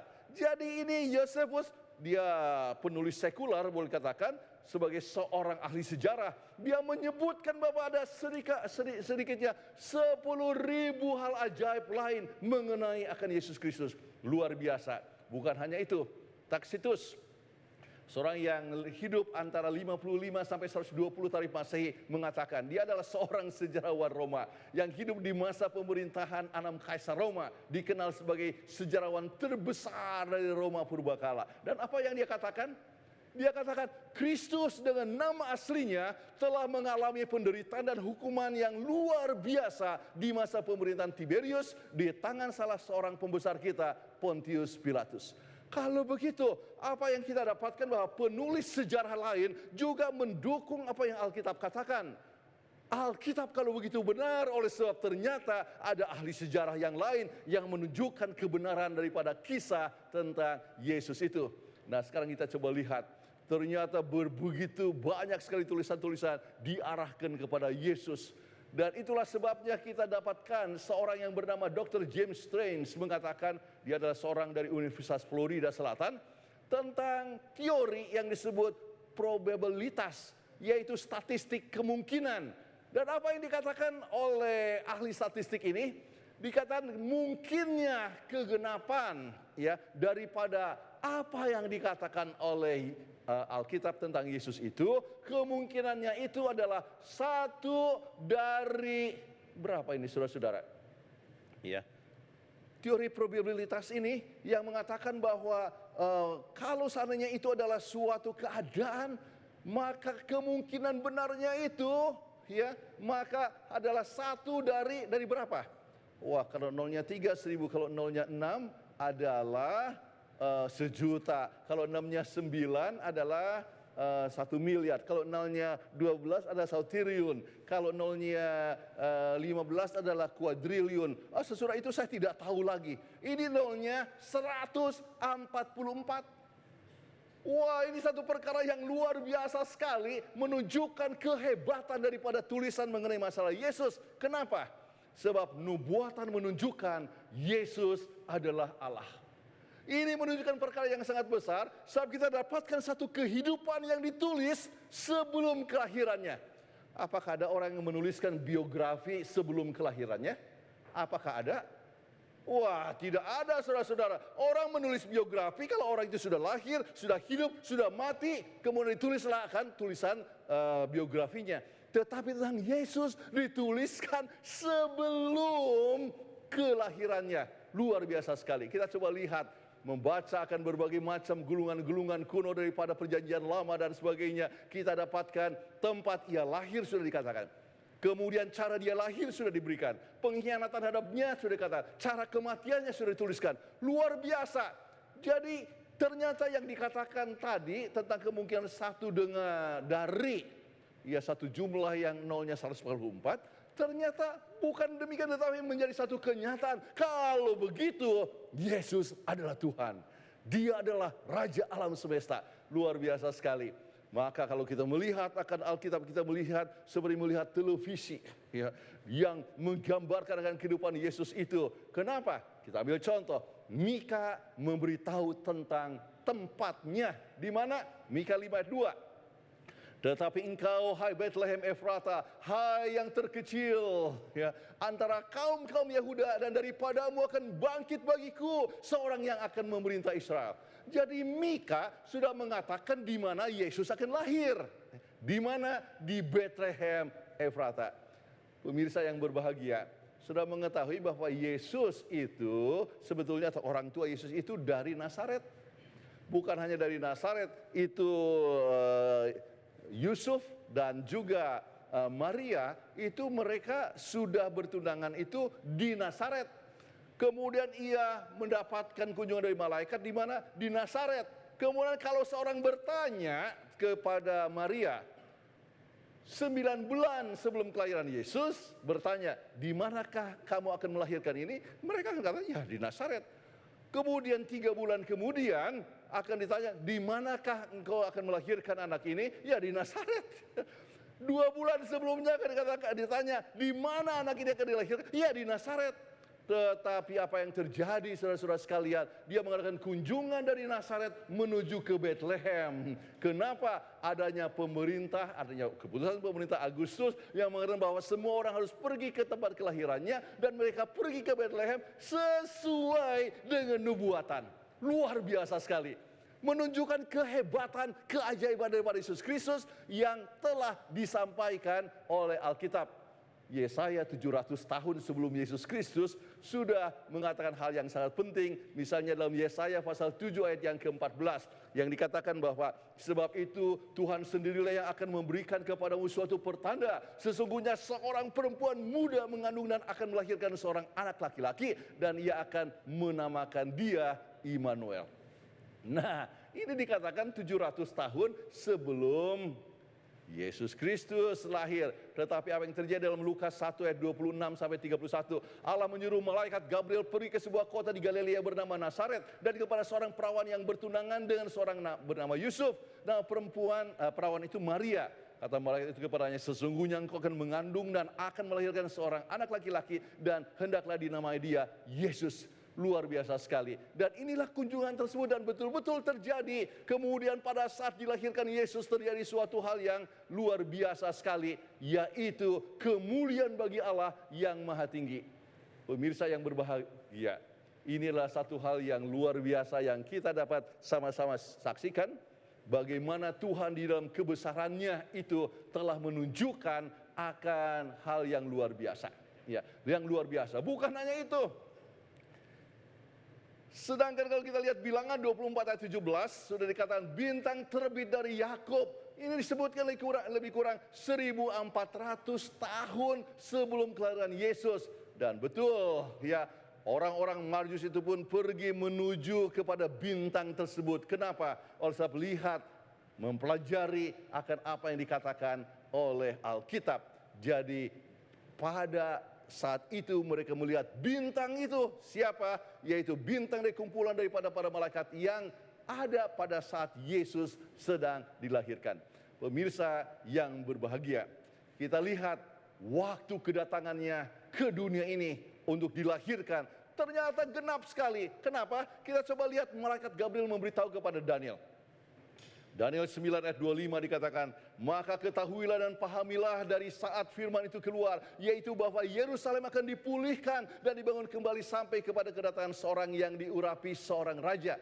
Jadi dikatakan mulai dari saat firman itu keluar, kemudian dari situ dikatakan ada 7 kali 7 masa dan 62 kali 7 masa lamanya. Nah, kalau begitu kapan ini? Wah, kita dapatkan firman itu diberikan, yaitu perintah untuk keluar atau kembali ke Yerusalem atau ke Israel. Itu adalah 457. sebelum Masehi. Dan 70 tahun 490. Kemudian kita dapatkan ada satu masa yaitu 1 minggu. Dan apa yang terjadi pada 1 minggu itu sebab 400 disebutkan itu tadi 69 minggu 483. Apa yang terjadi pada waktu itu? Kita dapatkan dikatakan aku menentukan bagimu 1 hari untuk 1 tahun. Jadi 1 hari dalam nubuatan adalah 1 tahun dalam Yehezkiel 4 ayat yang ke-6. Dan kita dapatkan bahwa ternyata itu datang ke tahun 27. Apa yang terjadi pada tahun 27? Dikatakan orang yang diurapi. Dan ternyata kita dapatkan peristiwanya di dalam Lukas 3 ayat 1, 21 dan 22. Dalam tahun ke-15 dari pemerintahan Kaisar Tiberius, ketika seluruh orang banyak itu telah dibaptiskan dan ketika Yesus juga dibaptiskan. Jadi itulah masa di mana ia diurapi. Kapan? Tahun 27. Sebab persis pemerintahan ke-15 daripada Kaisar Tiberius. Luar biasa. Sedangkan baptisannya di mana Yesus mulai diurapi dan memulai tugasnya ditentukan sesuai dengan apa yang dikatakan oleh Alkitab. Dan itu dikatakan oleh Daniel lebih kurang sekitar 639 sebelum Masehi. Saudara-saudara sekalian, kita lihat di sini. Dengan sedang berdoa terbukalah langit dan turunlah Roh Kudus dalam rupa burung merpati atasnya. Kemudian terdengar suara, engkaulah anakku yang kukasih, kepadamulah aku berkenan. Ini hal yang luar biasa pada saat Yesus itu dibaptiskan. Dan Yesus diurapi. Bagaimana pengurapannya? Dikatakan Allah mengurapi Yesus dari Nazaret dengan roh. Ya. Dan itu sesuai dengan Kisah 10 ayat 38. Dan sesuai dengan apa yang dikatakan oleh Alkitab tadi, Kaisar Tiberius tahun ke-12. Dan itu adalah persis adalah tahun 31. Ya, apa yang telah terjadi dikatakan pada waktu itu. Tadi adalah mengenai masalah pengurapannya. Kemudian terjadi ada apa yang disebut kematian daripada Yesus Kristus. Kenapa? Apa yang terjadi pada waktu itu? Raja itu akan membuat perjanjian itu selama 1 kali 7 masa. Dan pada pertengahan 7 masa, yaitu dari tahun 27 ke 34, kemudian pertengahannya itu tahun 31. Pada waktu itu akan berhenti korban sembelihan dan korban santapan. Kapankah itu terjadi? Dan itu betul-betul terjadi, yaitu tanggal 14 bulan pertama Yahudi tahun 31. Kapan? Waktu Yesus disalibkan. Dan apa yang terjadi pada saat Yesus disalibkan? Dikatakan ketika itu tabir bait suci terbelah 2 dari atas sampai ke bawah. Dan sejak itu maka berhentilah korban. Tidak perlu upacara korban lagi. Luar biasa sekali. Jadi apa yang dikatakan oleh Alkitab adalah tepat sekali. Dan ternyata benar. Pemirsa yang berbahagia, Yesaya juga mengatakan hal yang sangat bagus sekali untuk kita renungkan tentang pekerjaan Yesus. Dikatakan Yesaya 61 ayat 1 dan 2. Roh Tuhan ada padaku, oleh karena Tuhan telah mengurapi aku. Ia telah mengutus aku untuk menyampaikan kabar baik kepada orang-orang yang sengsara, merawat orang-orang yang remuk hati, untuk memberitakan pembebasan kepada orang-orang tawanan dan kepada orang-orang yang terkurung kelepasan dari penjara. Dan lebih lanjut dikatakan untuk memberitakan tahun rahmat Tuhan dan hari pembalasan Allah kita untuk menghibur semua orang yang berkabung. Saudara-saudara sekalian, pemirsa yang berbahagia, 700 tahun kemudian sesudah Yesaya menuliskan itu, apa yang terjadi? Yesus membaca teks yang sama. Dan apa yang dikatakan dalam Lukas 4:21, pada hari ini genaplah nas ini sewaktu kamu mendengarnya. Jadi hari ini luar biasa sekali kegenapan itu. Apakah benar-benar ia memenuhi akan kebutuhan kemanusiaan?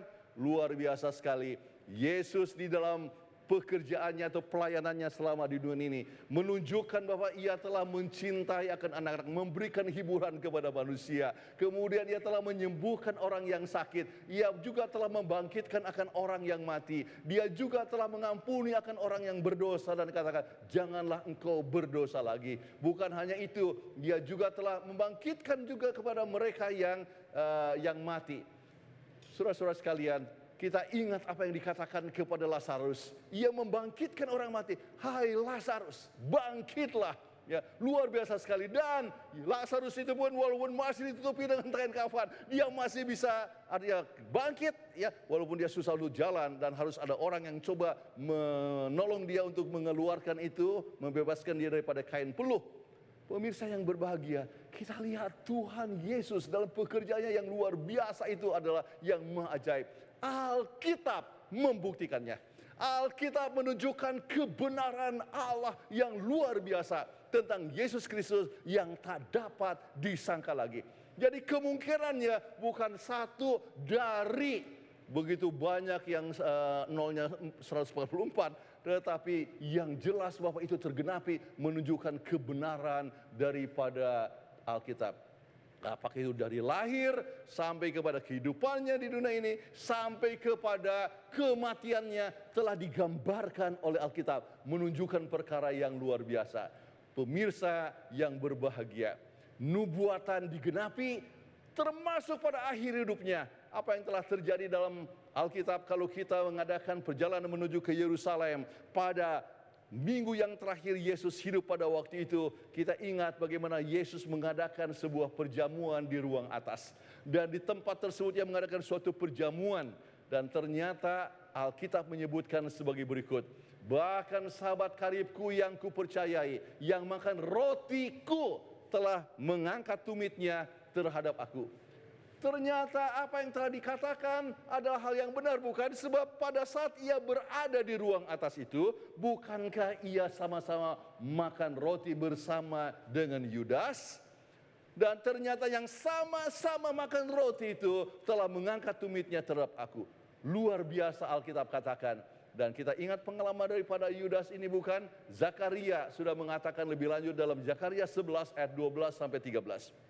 Dikatakan, maka mereka membayar upahku dengan menimbang 30 uang perak.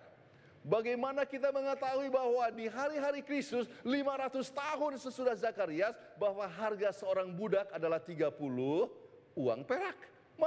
Bagaimana kita bisa mungkin? Coba kita bisa bayangkan, roti. Apakah harga roti sekarang ini sama dengan harga roti 10 tahun yang lalu? Apakah sama? Oh tidak, bukankah 20 tahun yang lalu harga roti itu jauh lebih murah? Tetapi ini berbicara jarak 500 tahun. Luar biasa sekali kegenapan Alkitab itu. Kita lihat tentang harga gasolin, harga bensin. Apakah sama harga bensin sekarang dengan harga 50 tahun yang lalu? Oh jauh berbeda sekali, pemirsa yang berbahagia. Tetapi berbicara tentang manusia, bagaimana Yesus dijual dengan harga 30 keping perak, ternyata benar.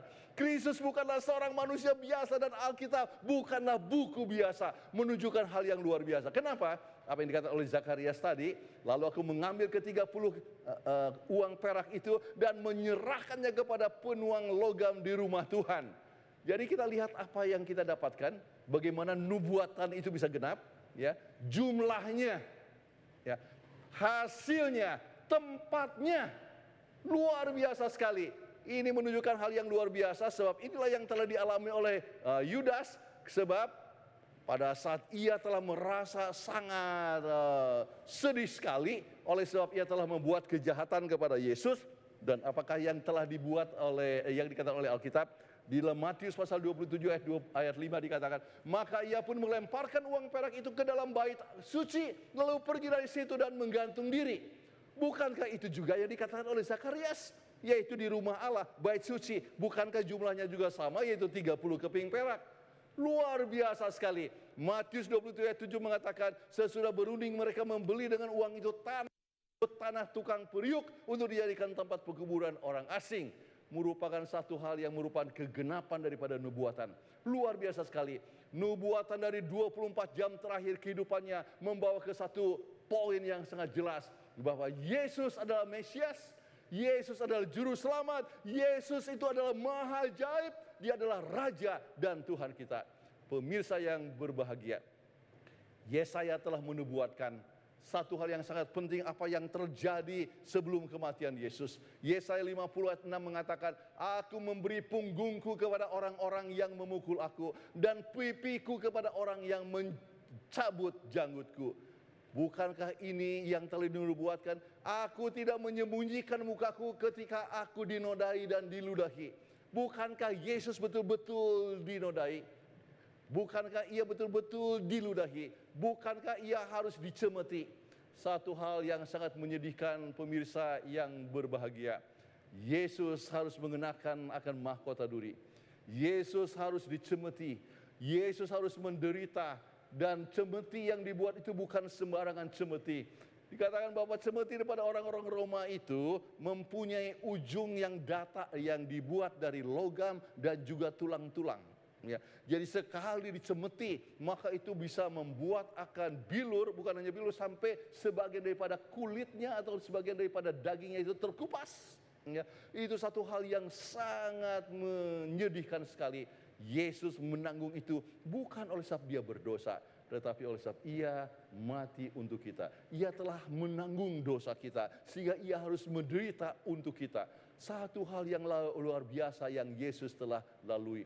Dan kita ingat pada saat Pilatus telah mengambil suatu keputusan, ia sendiri takut untuk bertanggung jawab, namun ia tetap mengambil suatu keputusan, yaitu bahwa ia mau cuci tangan, ya, tidak mau untuk bertanggung jawab, tetapi tetap adalah satu keputusan di mana keputusannya ialah yang menyebabkan Yesus harus disalibkan. Pemirsa yang berbahagia, apa yang dikatakan oleh Alkitab bagaimana ia harus disalibkan? Harus ada satu paku yang sangat besar yang harus ditusukkan kepada tangannya. Kemudian bukan hanya itu, kita harus lihat bahwa itu pun satu kegenapan daripada nubuatan. 1000 tahun sebelumnya Daud sudah mengatakan sesuatu yang sangat penting. Dan apa yang dikatakan? Mazmur 22 ayat 16 dikatakan, sebab anjing-anjing mengerumuni aku, gerombolan penjahat mengepung aku, mereka menusuk tangan dan kakiku. Bukankah itu yang telah terjadi dengan Yesus? Kemudian tangannya ditusuk dan juga kakinya juga ditusuk. Ternyata Yesus punya kematian telah dinubuatkan dan betul-betul digenapi, menunjukkan perkara yang luar biasa sekali. Penyaliban dipraktekkan dari tahun 150 sebelum Masehi hingga tahun 320 tarikh Masehi. Jadi sebetulnya pada saat Daud itu mengatakan bahwa seorang itu menusuk akan tangan dengan kaki, ya, ditusuk, maka pada waktu itu belum ada hukum penyaliban. Penyaliban baru mulai pada tahun 150 sebelum Masehi hingga 320 tarikh Masehi. Luar biasa. Kegenapan nubuatan itu luar biasa sekali. Menunjukkan kelahiran Yesus, hidup Yesus adalah satu perkara yang sangat ajaib. Satu hal yang ajaib, dan bukan hanya itu, dia mempunyai kuasa dalam mengubah akan manusia. Dan di salib itu juga, Mazmur 22 ayat 1, ia berseru, Allahku, Allahku, mengapakah engkau meninggalkan aku? Dan bukankah itu yang dikatakan oleh Yesus di kayu salib? Bukankah ia berkata, Eloi, Eloi, lama sabatani, Allahku, Allahku, mengapakah engkau meninggalkan aku? Apa yang dikatakan Yesus di kayu salib sudah dinubuatkan 1000 tahun sebelumnya oleh Raja Daud. Luar biasa sekali. Keajaiban daripada Yesus Kristus, Raja alam semesta. Pemirsa yang berbahagia, di kayu salib itu dia masih tetap mempunyai sifat kasih yang luar biasa. Ia masih memikirkan akan orang lain. Dia masih memberikan suatu jaminan kepada orang yang sama-sama menderita. Bahkan dia masih berkata, ampunilah mereka sebab mereka tidak tahu apa yang mereka harus berbuat atau apa yang mereka perbuat. Luar biasa. Tidak ada seorang yang pernah hidup di dunia ini yang seperti Yesus, yang mempunyai keluar biasaan dari cara kelahirannya sampai kepada kehidupannya, sampai kepada kematiannya. Semuanya itu menunjukkan hal yang sangat luar biasa daripada Yesus Kristus. Dan hal itu telah juga menyebabkan satu hal yang mengherankan kepada orang-orang atau tentara Romawi. Sebab dia lihat dan bahkan dia bersaksi, sesungguhnya dia adalah anak Tuhan. Bukankah itu hal yang luar biasa? Bukankah itu harusnya membawa kita juga datang kepadanya. Sebab Yesus adalah Raja alam semesta. Bukankah Ia telah mati untuk Anda? Bukankah Ia telah mati untuk Anda dan saya?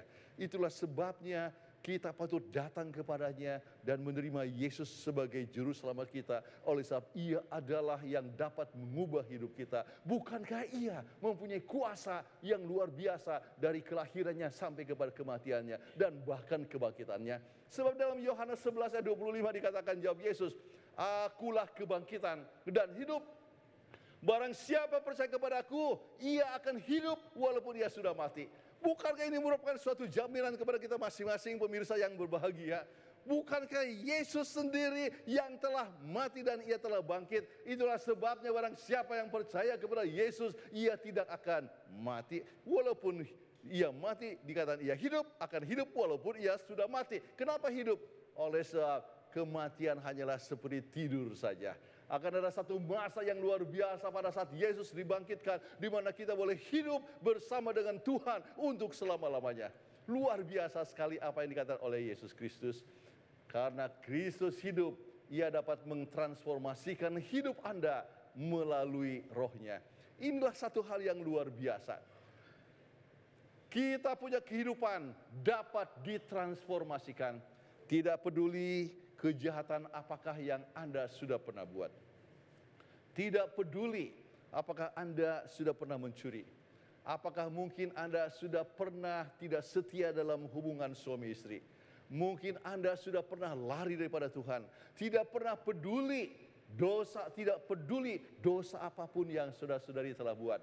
Yesus, kalau kita memiliki Yesus, maka akan ada satu transformasi hidup yang luar biasa, yaitu hidup di dalam Yesus Kristus. Semua kelemahan dapat diatasi. Kita boleh menjadi manusia yang baru. Dengan demikian, kita bisa melihat bahwa Yesus yang merupakan juru selamat kita itu masih mempunyai kuasa dalam memecahkan masalah kita. Apakah saudara-saudara mempunyai masalah di dalam keuangan? Apakah saudara-saudara mempunyai masalah dalam rumah tangga? Atau mungkin masalah di dalam pendidikan? Apakah mempunyai masalah-masalah yang lain? Yesus masih memecahkan masalah. Yesus mempunyai kuasa dalam mengubah akan kita punya kehidupan sampai kita boleh mempunyai hidup yang berubah. Pemirsa yang berbahagia, Yesus masih juru selamat yang mengampuni. Tidak peduli dosa dan kesalahan yang kita telah buat. Tidak peduli banyaknya akan dosa. Selama kita rindu datang kepada Yesus, maka kita akan dapatkan satu pengampunan yang datang daripada Tuhan. Orang-orang Tionghoa mengatakan pengampunan adalah anugerah yang terbesar yang kita boleh terima. Inilah yang telah terjadi kepada kita masing-masing. Betapa sering kita harus menyadari bahwa kita harus bertanggung jawab kepada tindakan yang kita telah buat. Namun Yesus menjanjikan pengampunan. Dia sendiri yang mengatakan, jikalau kita datang kepada Yesus, mengaku akan segala dosa dan kesalahan kita, maka Tuhan itu adalah setia dan adil, dan Dia mengampuni kita daripada segala dosa. Luar biasa sekali. Adanya suatu pengampunan tidak peduli berapa banyak dosa yang kita telah buat. Yesus adalah Tuhan yang mengubah kehidupan. Kita lihat apa yang kita pelajari tadi malam. Bagaimana seorang yang tadinya adalah bukan seorang Kristen, yang umumnya adalah tidak memikirkan kekristenan ataupun kebenaran. Seorang yang mempunyai hidup yang sekular, dia dapat berubah sama sekali. Saya berjumpa dari waktu ke waktu. Begitu banyak orang yang mengubah hidupnya dengan kuasa Yesus Kristus. Oleh sebab Yesus bekerja dalam hidupnya. Yesus adalah Tuhan yang mengubah hidup dan Ia masih bisa berkuasa sekarang ini. Luar biasa sekali. Yesus tetap dapat melakukan mujizat kepada Anda. Sekarang ini, dalam dunia yang penuh dengan malapetaka ini, Tuhan masih tetap dapat membuat suatu mujizat. Saya teringat pengalaman saya pada saat saya berada di kota Medan, lebih kurang tahun 72, bulan Februari, satu hari yang tidak bisa saya lupakan. Saya baru saja memberikan pelajaran Alkitab. Saya pendeta muda pada waktu itu, jauh lebih muda dari sekarang ini. Jadi saya berada di satu beca di jalan, nama jalannya adalah jalan kereta api, ya, bukan jalan kereta api, tapi nama jalannya adalah jalan kereta api di Kota Medan. Kemudian beca ini berjalan dengan pelan sekali dan saya tidak lihat akan ada orang yang lain atau kendaraan yang lain. Waktu itu sangat sepi sekali. Kemudian tiba-tiba saya lihat 3 orang yang lari mengarah kepada beca kami. Kemudian saya lihat mereka pegang pisau. Saya pikir, wah, saya harus tunjukkan bahwa saya ini sedang sadar. Langsung saya tetap siaga. Tiba-tiba seorang itu mau coba ambil saya punya arloji. Sebetulnya dengan pikiran yang normal saya bisa kasih saja arloji itu. Ya. Tetapi saya masih muda, saya tidak mau menyerah begitu saja. Jadi langsung saya tahan begini. Kemudian dia coba lagi, saya coba membela diri. Akibatnya tangan saya ini sudah berlumuran dengan darah. Saya punya bolpen Parker di sini, kemudian seorang coba ambil lagi, saya coba tahan lagi. Kemudian saya lihat salah satu sudah tidak sabar dengan saya, dengan muka yang kejam. Saya percaya muka terkejam yang saya pernah lihat seumur hidup saya. Dia coba tusukkan pisau itu ke arah perut saya. Maka saya tahu tidak bisa lagi untuk menghindar. Maka saya bersuruh, Tuhan tolong. Apa yang terjadi? Pisau itu persis kena di saya punya ikat pinggang. Kemudian pada saat itu sebuah taksi berhenti. Dan pada saat taksi itu berhenti, kemudian orangnya yang tinggi besar keluar. Dan pada saat mereka keluar, mereka lihat ini orang tinggi besar, mereka lari pontang-panting. Pemirsa yang berbahagia, kalau saya berkata, Tuhan tolong, itu adalah suatu doa. Dan Tuhan menjawab doa saya pada waktu itu. Yesus masih melakukan mujizat. Mungkin ada masalah yang Anda sedang hadapi sekarang ini. Ada sebagian daripada Anda yang bergumul dengan hutang. Bagaimana caranya untuk mengatasi akan hutang? Atau mungkin mempunyai masalah rumah tangga sehingga rumah tangga seperti telur di ujung tanduk. Saya ingin sampaikan, berdoalah, datanglah kepada Tuhan. Yesus masih melakukan mujizat sekarang ini, di mana Ia boleh memberikan kuasa kepada kita sehingga kita boleh menang dalam mengalahkan akan segala kelemahan kita. Luar biasa sekali. Saya teringat pengalaman daripada John Newton. Dia adalah seorang yang bergerak banyak dalam bidang penjualan budak-budak. Kenapa? Oleh sebab dia rasa bahwa itulah satu pekerjaan yang baik dan ia coba mengimport budak-budak. Ya, dia dari Eropa kemudian pergi ke Afrika, kemudian dia membawa budak-budak orang Afrika. Dan pada waktu itulah maka saat dia mempunyai banyak budak-budak ini, dia adalah sebagai tuan, ya, semua budak-budak ini harus, ya, bekerja dan mereka harus turut apa saja, kemudian dibawa ke Amerika, ke tempat-tempat yang lain. Dan satu waktu pada saat dia membawa budak-budak ini berada di satu kapal, ya, maka kapal ini mengalami puting beliung, badai yang besar sekali. Dan badai yang begitu besar sehingga mereka merasa mereka akan semuanya mati. Dan pada waktu itulah maka John Newton menyadari bahwa ia telah melakukan suatu kesalahan. Dia datang kepada Tuhan dan berlutut, Tuhan, mulai sekarang aku tidak lagi mau melakukan kejahatan. Aku tidak mau lagi terlibat di dalam penjualan para budak. Aku mau menjadi seorang yang baru. Dan pada waktu itulah ia berdoa dan ternyata maka laut itu pun makin tenang kembali. Dan sesudah itu maka ia mulai menggubah sebuah lagu Amazing Grace, ya. Kasihnya yang mentakjubkan, kasih Allah yang luar biasa. Sebab dia rasakan bahwa ia betul-betul mempunyai hidup yang betul-betul berubah oleh sebab Tuhan telah memberikan pelajaran kepadanya. Pemirsa yang berbahagia, Tuhan merindukan kita untuk mempunyai hidup yang berubah. Tuhan menawarkan kepada kita keselamatan. Mungkin saja di malam hari penuh dengan kegelapan, Tuhan menawarkan akan sinar bulan dan bintang supaya kita bisa melihat cahaya daripada kasih-Nya. Kasih Tuhan yang ajaib, kasih Tuhan yang luar biasa yang kita dapat nikmati di dalam rumah tangga kita, di dalam keluarga kita, di dalam gereja kita, di masyarakat. Kita dapatkan sinarnya yang luar biasa. Tuhan juga itulah yang selalu mengetuk akan hati kita masing-masing. Dia sendiri yang berkata, tengoklah, aku berdiri di depan pintu sambil mengetuk. Barang siapa yang membuka akan pintu, maka aku akan masuk ke dalamnya dan makan bersama dengan dia dan dia dengan aku. Pemirsa yang berbahagia, inilah suatu tawaran daripada Yesus Kristus. Ia mau supaya kita membuka hati kita. Yesus Kristus yang luar biasa, yang secara kelahirannya itu adalah luar biasa. Kenapa? Dinubuatkan. Saya sebutkan tadi Bapak, riwayat hidupnya bisa dituliskan sebelum ia hidup. Luar biasa sekali. Bahkan kalau seandainya kita membaca kepada buku Kejadian sendiri pun sudah disebutkan tentang akan adanya satu perseteruan ya daripada keturunan perempuan itu bersama dengan keturunan daripada ular itu, yaitu Yesus akan berseteru dengan setan, dan itulah yang terjadi di kayu palang. Luar biasa pengalaman kehidupan daripada Yesus yang kita lihat, itu adalah satu perkara yang penuh dengan keajaiban.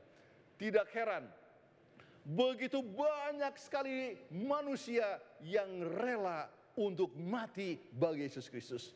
Saya pergi ke satu tempat, saya dapatkan suasana yang sangat susah sekali. Ternyata di tempat itu saya dapatkan misioneri. Saya dapatkan mantan murid saya ada di situ. Mengapa? Memberikan pelayanan. Kenapa? Ternyata kasih Yesus telah menjamah dia sehingga ia siap untuk melayani di tempat yang sangat sukar sekalipun. Kita dapatkan orang yang siap untuk mati bagi Yesus. Kita dapatkan orang yang ternyata kehidupannya dapat berubah oleh sebab kuasa Yesus. Sama seperti pengalaman daripada Paulus yang semula adalah seorang yang telah menangkap dan juga memenjarakan orang, bahkan membunuh orang. Tetapi ia berubah menjadi seorang rasul. Pemirsa yang berbahagia, pengalaman ini sudah seharusnya mengingatkan kepada kita untuk datang kepada Yesus. Sesungguhnya Yesus adalah ajaib. Yesus adalah luar biasa. Coba bayangkan kehidupannya yang luar biasa, kegenapan nubuatan yang luar biasa, menunjukkan satu perkara yang luar biasa daripada Yesus. Tetapi satu keajaiban yang terbesar, mujizat yang terbesar adalah jikalau Yesus hidup di hati kita, sehingga kita mempunyai kehidupan yang baru. Saya teringat pada saat saya mengundang saya punya bapak sendiri untuk datang kepada Tuhan. Dia katakan tidak mungkin. Saya tidak mungkin datang kepada Tuhan sebab saya adalah seorang yang tidak bisa mengalahkan kelemahan. Apa kelemahannya? Saya adalah perokok berat. Ya. Saya adalah perokok berat dan saya tidak bisa untuk mengalahkan rokok ini. Sebab saya sudah merokok untuk 30 tahun lamanya. Kemudian kuasa Tuhan berlaku untuk dia. Kemudian secara ajaib dia meninggalkan akan kebiasaan-kebiasaan yang buruk. Termasuk di dalam masalah mengekang dirinya dari selera. Kemudian apa yang dia katakan kepada saya? Kuasa Tuhan telah mengubah hidup saya. Pemirsa yang berbahagia, itulah yang akan telah terjadi. Kuasa Yesus Kristus yang dapat mengubah kita sehingga kita boleh menjadi seorang yang baru. Mungkinkah ada di antara saudara-saudara juga yang mempunyai masalah yang sama, yaitu masalah selera? Apakah mungkin di antara saudara yang mempunyai masalah sukar sekali untuk mengalahkan kebiasaan untuk menjadi seorang penjudi? Apakah mungkin seorang yang tidak bisa mengalahkan akan masalah dengan mabuk-mabuk? Satu waktu saya bertemu dengan seorang wanita yang siap untuk bunuh diri. Namun oleh sebab suasananya yang telah berubah, ya, oleh sebab kebaikan seseorang dia ketemu dengan saya di gereja, kemudian akhirnya saya tolong dia memberikan pelajaran Alkitab, kemudian akhirnya suaminya itu kembali lagi dan dia berkata kepada saya dalam sebuah telepon, ya, dia kata, terima kasih oleh sebab pendeta sudah memperkenalkan saya Yesus Kristus. Kami rasakan kebahagiaan sekarang ini. Dulu dia adalah seorang pemabuk, penjudi, tetapi ia tinggalkan semuanya menjadi manusia yang baru. Adanya kuasa yang luar biasa dalam Yesus Kristus. Bukan dengan kekerasan, tetapi dengan kasih-Nya yang ajaib, dengan pengorbanannya. Kiranya saudara-saudara sekalian boleh terima Yesus, memulai satu hidup yang baru, dan betul-betul kita mempunyai satu perubahan dalam hidup, dan kita mengalahkan segala kelemahan dan boleh datang kepadanya. Kiranya kebahagiaan ini boleh menjadi bagian Anda sekarang untuk selama-lamanya. Marilah kita sama-sama berdoa. Bapa kami dalam surga, kami puji nama Tuhan. Oleh sebab kami mengenal akan Yesus Kristus. Yesus sebagai Tuhan. Yesus sebagai Juru Selamat kami. Tuhan yang menjadi Raja kami. Kiranya Engkau boleh bertahta di hati kami masing-masing. Dengan demikian kami boleh merasakan akan kasih Tuhan yang luar biasa. Dengan demikian Engkau berkuasa dalam mengubah hidup kami. Selera kami boleh menjadi selera yang baru. Pemikiran kami boleh menjadi pemikiran yang baru. Bukan hanya itu, semua tindakan kami akan merupakan tindakan yang baru. Dan kami boleh bertumbuh dalam iman percaya. Hidup kami akan penuh dengan sukacita. Kami penuh dengan kebahagiaan dan penuh dengan damai sejahtera. Terima kasih ya Tuhan, oleh sebab sesungguhnya Engkau adalah Raja di atas segala raja. Sesungguhnya Engkau adalah sumber damai. Sesungguhnya Engkau adalah Juru Selamat kami. Dan biarlah kami tetap teguh kokoh dalam iman percaya ini sampai selama-lamanya. Terima kasih ya Bapa, oleh sebab Engkau dengar doa kami yang kami alaskan dalam nama Yesus Kristus, Juru Selamat kami. Amin.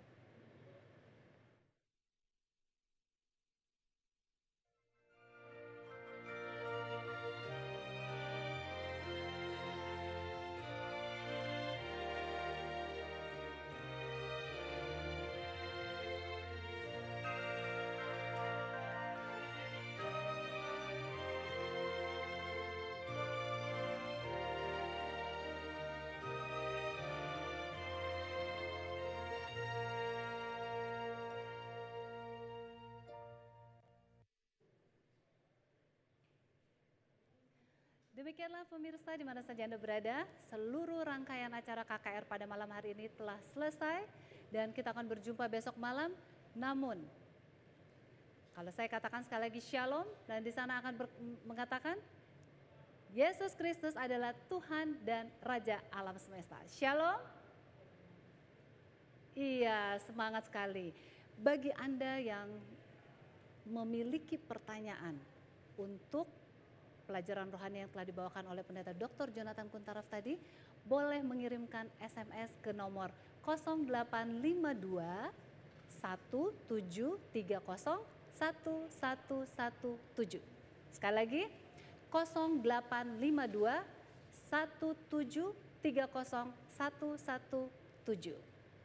Nah, kami nantikan pertanyaan-pertanyaan dan bagi yang mau didoakan, catat nomornya di 0813 177 62 777.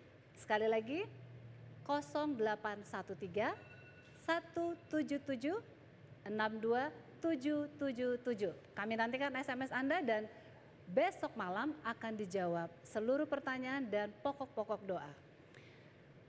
Kita akan ikuti sesi besok malam dengan membawa banyak tamu di seluruh kelompok peduli Anda dan Anda semua akan menjadi berkat bagi banyak orang. Sekali lagi, Yesus Kristus adalah Tuhan dan Raja alam semesta. Sampai jumpa besok malam.